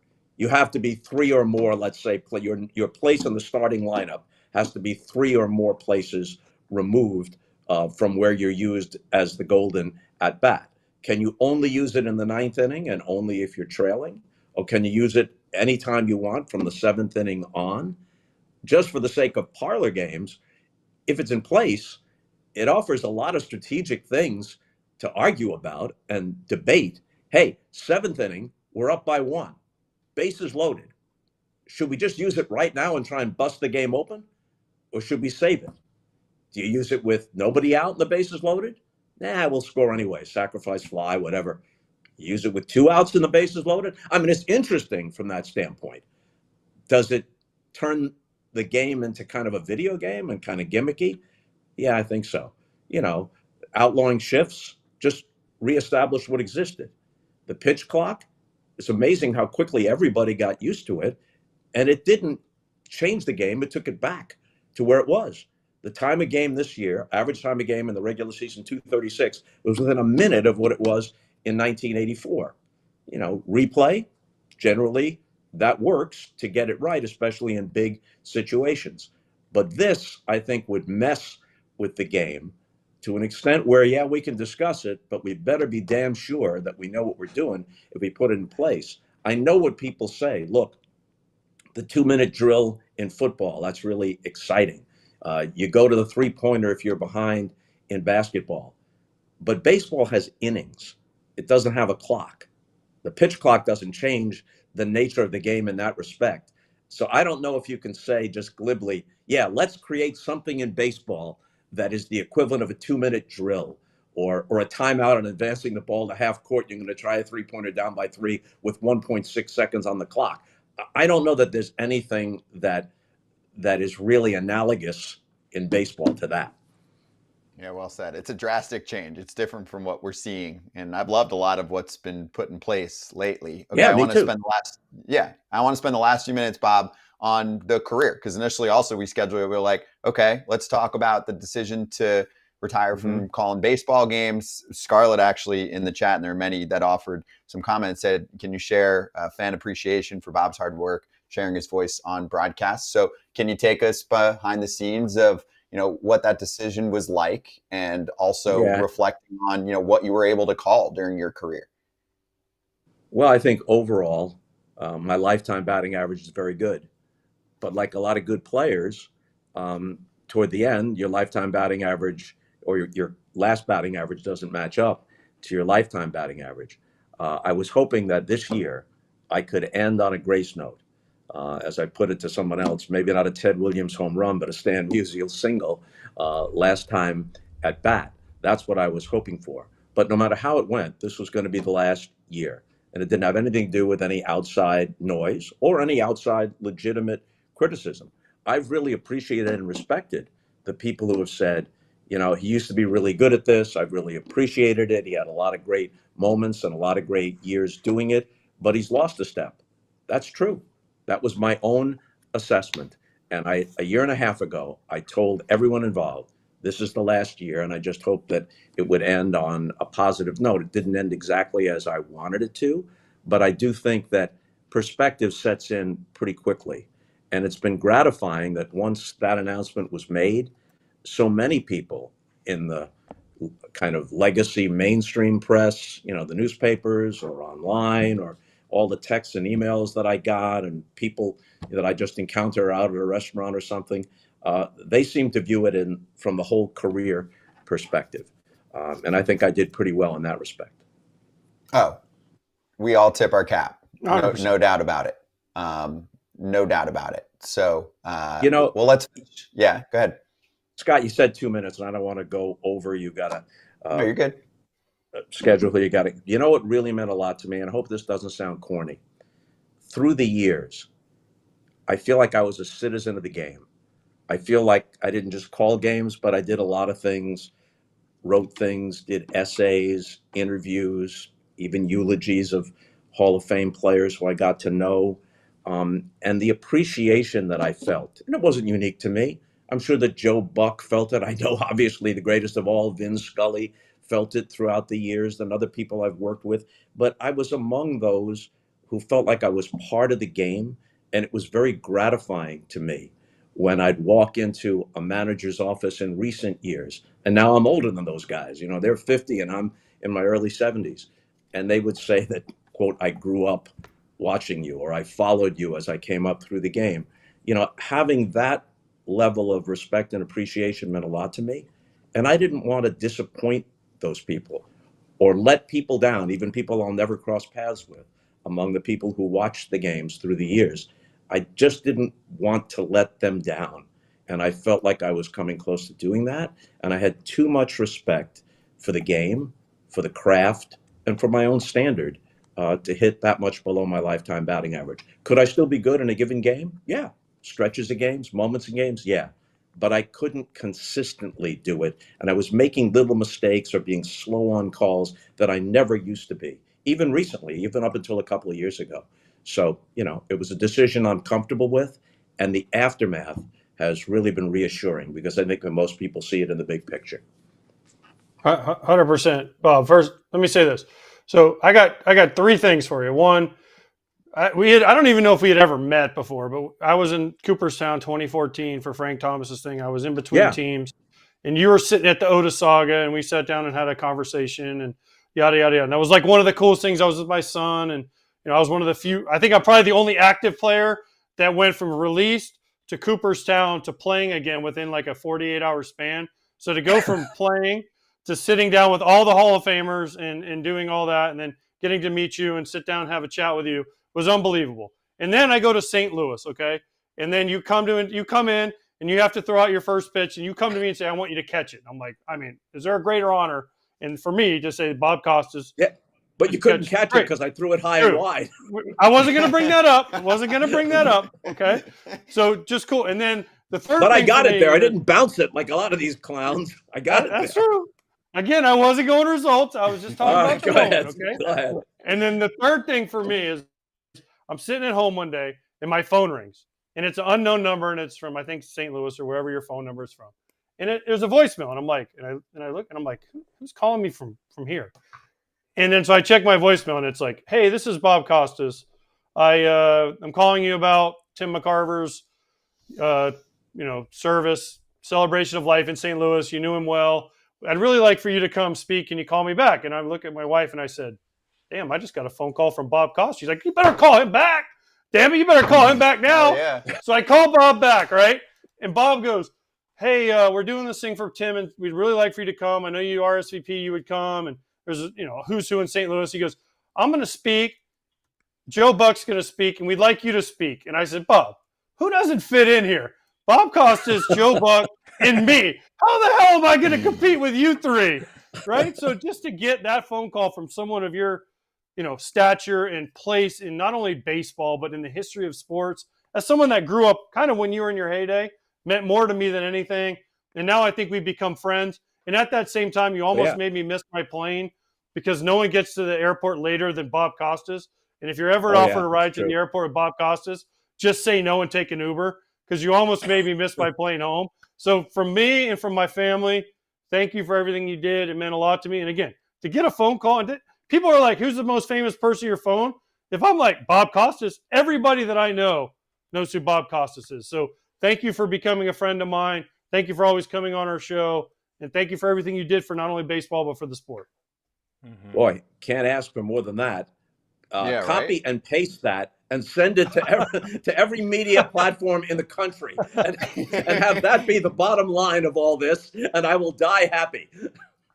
That's the respect from the players. We got to jump, but yeah, I think that's the perfect way to end it. And Bob, thank you so much again, of course, for joining us, and would love to have you back. We'll chat again soon, okay? Scott, AJ, Cameron, thanks. Happy holidays. Thank you. Same You to too. you, Bob. Thank you. Thanks, Bob. Thank you. Have a great holiday. The legendary Bob Costas on FT. We'll be right back.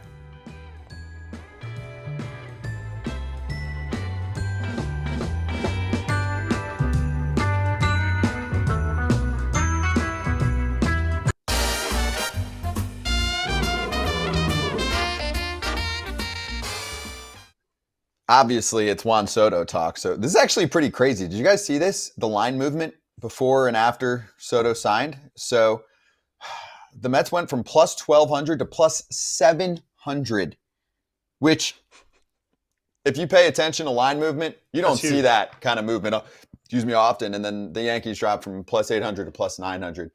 This is the line movement for a team to win the World Series. So the Mets are no bargain. And if you thought that the Mets had a good chance to win the World Series and a chance to win Juan Soto in the sweepstakes, the time to do that was before yesterday.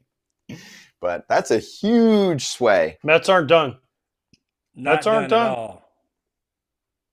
Just the beginning. Scotty broke it down perfectly. I don't think people realize still how much room they have as far as payroll that they can go out and get some guys. So they are not finished. They don't look at the 765, bring it down, bring it in, and realize that they still have a lot of bread left to spend. I think, you got to try to figure out what Dave Stearns likes. He doesn't generally spend big on a bullpen, doesn't generally spend big on a starter, but he also was coming from Milwaukee. So there's only so much you can take from that situation. Just like Andrew Friedman. He came from the Rays, and people are trying to predict what he's all about. You're all about something until you're not, and you're on a big market team. So we'll see, because he's got to win. I mean, and the time to do that is during the prime years of Soto, while you've got prime Lindor, right? So we'll see what they do. Coming to his own. Nemo's in the middle of it. Yep. Right now, Alvarez. Yep. Inga. And they need arms. Diaz. They need arms. Yeah. So if they don't get a Burns or a Fried, the top of the market, I would expect Suzuki's in play, but I would expect they're going to go after at least two more of those, tier 2 or 3 guys. Like I still think they'll be in play for Minaya. Thought he was a great fit there. So when you add it up, that's what you get. The Mets suddenly not such a bargain to win the World Series. But anyway, FT fam, we're going to have a poker event coming up in mid-January. And if you play online, BetMGM Poker is the spot. You can now play against players in Michigan if you're in Jersey, and vice versa if you're in Michigan against players in Jersey. Bigger prize pools, of course, when you're able to bring the two states together. So go check that out for more information. And we'll swing right back to answer a fan question or two before we get to slap hands.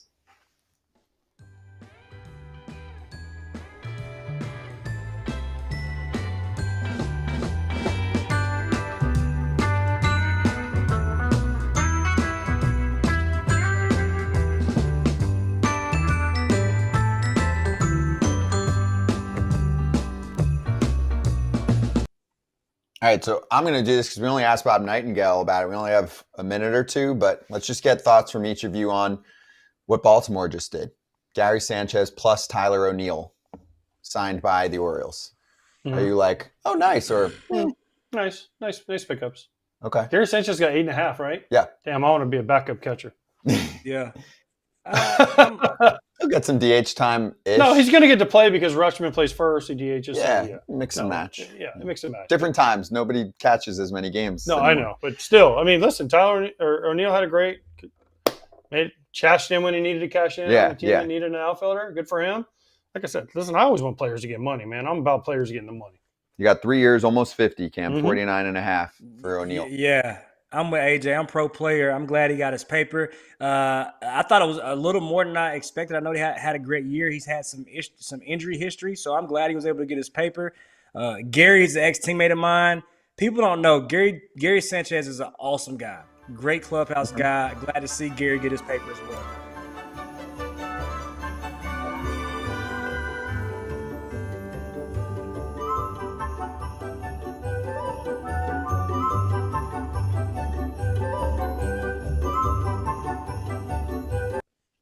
Here we are. We're back. We can keep going, Cam. We got an extra couple minutes here.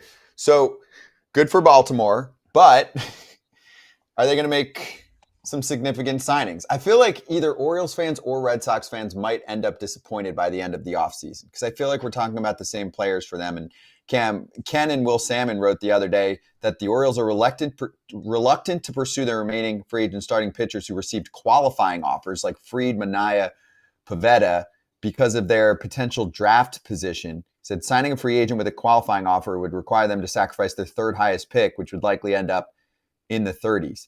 And I say, so what? How many prospects and picks do you need to load up? Your winning window was yesterday. Who the fuck cares? Oh AJ, what did we used to say? AJ, they used to tell us prospect, Scotty. You know what they used to tell us? At least what I used to hear. You know what prospect means? You haven't done shit. So go get you some guys that are already established. There are some guys that are of good age that you can go get right now that you know are going to bring something to the table. If you're talking about draft picks right now, then you know what? Baltimore, it sounds like your organization your fan base is gonna be the one disappointed. Because right now, like you said, the window is now. Seriously, I mean, this makes no sense. I was once a prospect. I was traded. They trade prospects because you don't know what you're going to get. Go get you some established veteran guys or some established young guys who are on the rise and go make some moves. It's like if you're a rich dude, you just save up money and you like to look at your bank account, but you never actually do anything with it. Yeah. Who cares? Cam, I'm gonna ask this, and I mean this with all due respect to you. When you were traded for Miguel Cabrera and Dontrell, okay, to the Marlins from the Tigers, which one of y'all figured it out and became what Miguel Cabrera and throwing Dontrell? Dontrell had a nice little run. Sure. It was six of us. And it was six of us. All right, tell me Miller. which one of y'all turned into what That's Miguel it. Cabrera and Dontrell became. That's it. One, Andrew, and matter of fact, honestly, none of us actually. Andrew Miller ended up having a really good career, but he was not the first overall pick that they drafted. I mean, he didn't. I'm talking about Chris Sale. They thought Andrew Miller was going to be Chris Sale-ish. You know what I mean? Cy Young Award winner type guy. So honestly, none of us. Some good careers, but not one was Miggy or Dontrell for his run as well. Exactly. I mean, none of them became maybe Andrew Miller. But I'm But that talking was like later. multiple-time All-Stars and all that for the Marlins. Maybe Andrew. It's real. I take no offense at all. Baseball is extremely hard. Oh, yeah. I'll take this. So, loaded show today. Obviously, we'll be covering everything winter meetings-wise. If there's a huge signing tonight, like a Corbin Burns, we'll break in. They have enough from asleep, so you guys can do it. Well, what's our line for you? 9 o'clock-ish. 9:30, you're out? It depends on who plays football tonight. You're asking the wrong guy. Actually, Cowboys. we Cowboys. should Bengals, mention Cowboys. this. That's not a game I really care about. We're going to be at the Pro Cup on Thursday. We are. Very excited about that. It is That's golf. We're going to have to talk about golf. Massive golf tournament. All the big pro leagues are there too. So stay on YouTube. I'll tell you more about it.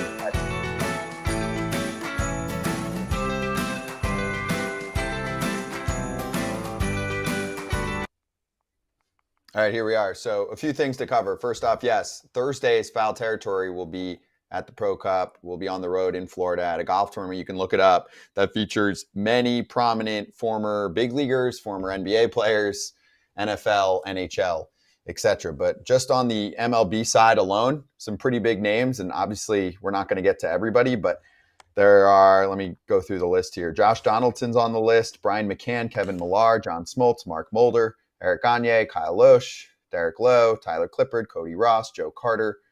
So we'll grab as many people as we can that day, both before the show and during the show. So we're looking forward to that one. Obviously, we'll be following all the trades and signings and all that, and we'll still be live for our normal time. Next up, I would like to congratulate the 2 new Hall of Famers. Dick Allen gets in. Dave Parker gets in. Tommy John didn't get enough votes. Cobra, baby. The Cobra.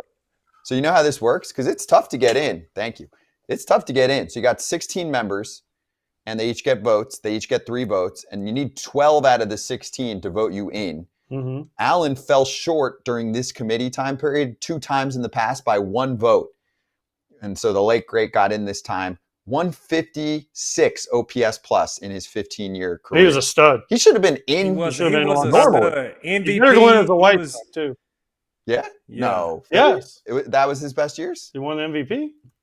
Hold on, I got to look this up. Go ahead, Cam. No, I was going to say MVP with the White Sox. I mean, I think his career was, for a while, I mean, people who know, you know. Dick Allen was a stud. Phillies. And we all know about the Cobra. He's got to go in with the Phillies, dude. Dude, I'm saying he won his MVP with the White Sox, bro. Should go in as a White Sox. Just saying. The Phillies show has coverage, if you want to check that out, in the FT network of Dick Allen. Cobra gets in. So Tommy John got 7 votes. The rest of the group were under 5, so they weren't close there. But congratulations to those new Hall of Famers. And then also we have Dodgers territory coming up in about a minute. By the way, happy birthday to Cam's favorite ex-player, ex-guy, Matt Latos. Is there beef? Hey, no, I was the look only it up? person that tried to be. I was the only person that tried to be his friend, but that's Then good you one, broke, AJ. and then I like that. you broke his leg, and y'all tried to fight again. Oh wow, I got to do some googling. I forgot yeah. this one. Sam remembers. AJ's got a great memory, dude. He's got a memory like an elephant. Dude, you don't even know. Damn, Nothing bring gets it past back, this bring guy. it back, bring it back up, old stuff, AJ. I forgot. Yeah. Yeah. Good show today, FT fam. Thanks to everyone that was watching on YouTube. Obviously, keep the questions flowing. We're here every day for you, especially during the winter meetings, which are going on right now. We'll see you tonight if something crazy happens. Otherwise, we'll see you Tuesday, 1 o'clock Eastern time. Alana and Clint taking over to talk about the Blake Trinan and Michael Conforto signings for the Dodgers. Check out Hot Sheet, 4 o'clock Eastern time. No, sorry, 3:30 Eastern time on Baseball America's YouTube channel. I'll be there. We'll go over the Mets and Yankees farm systems.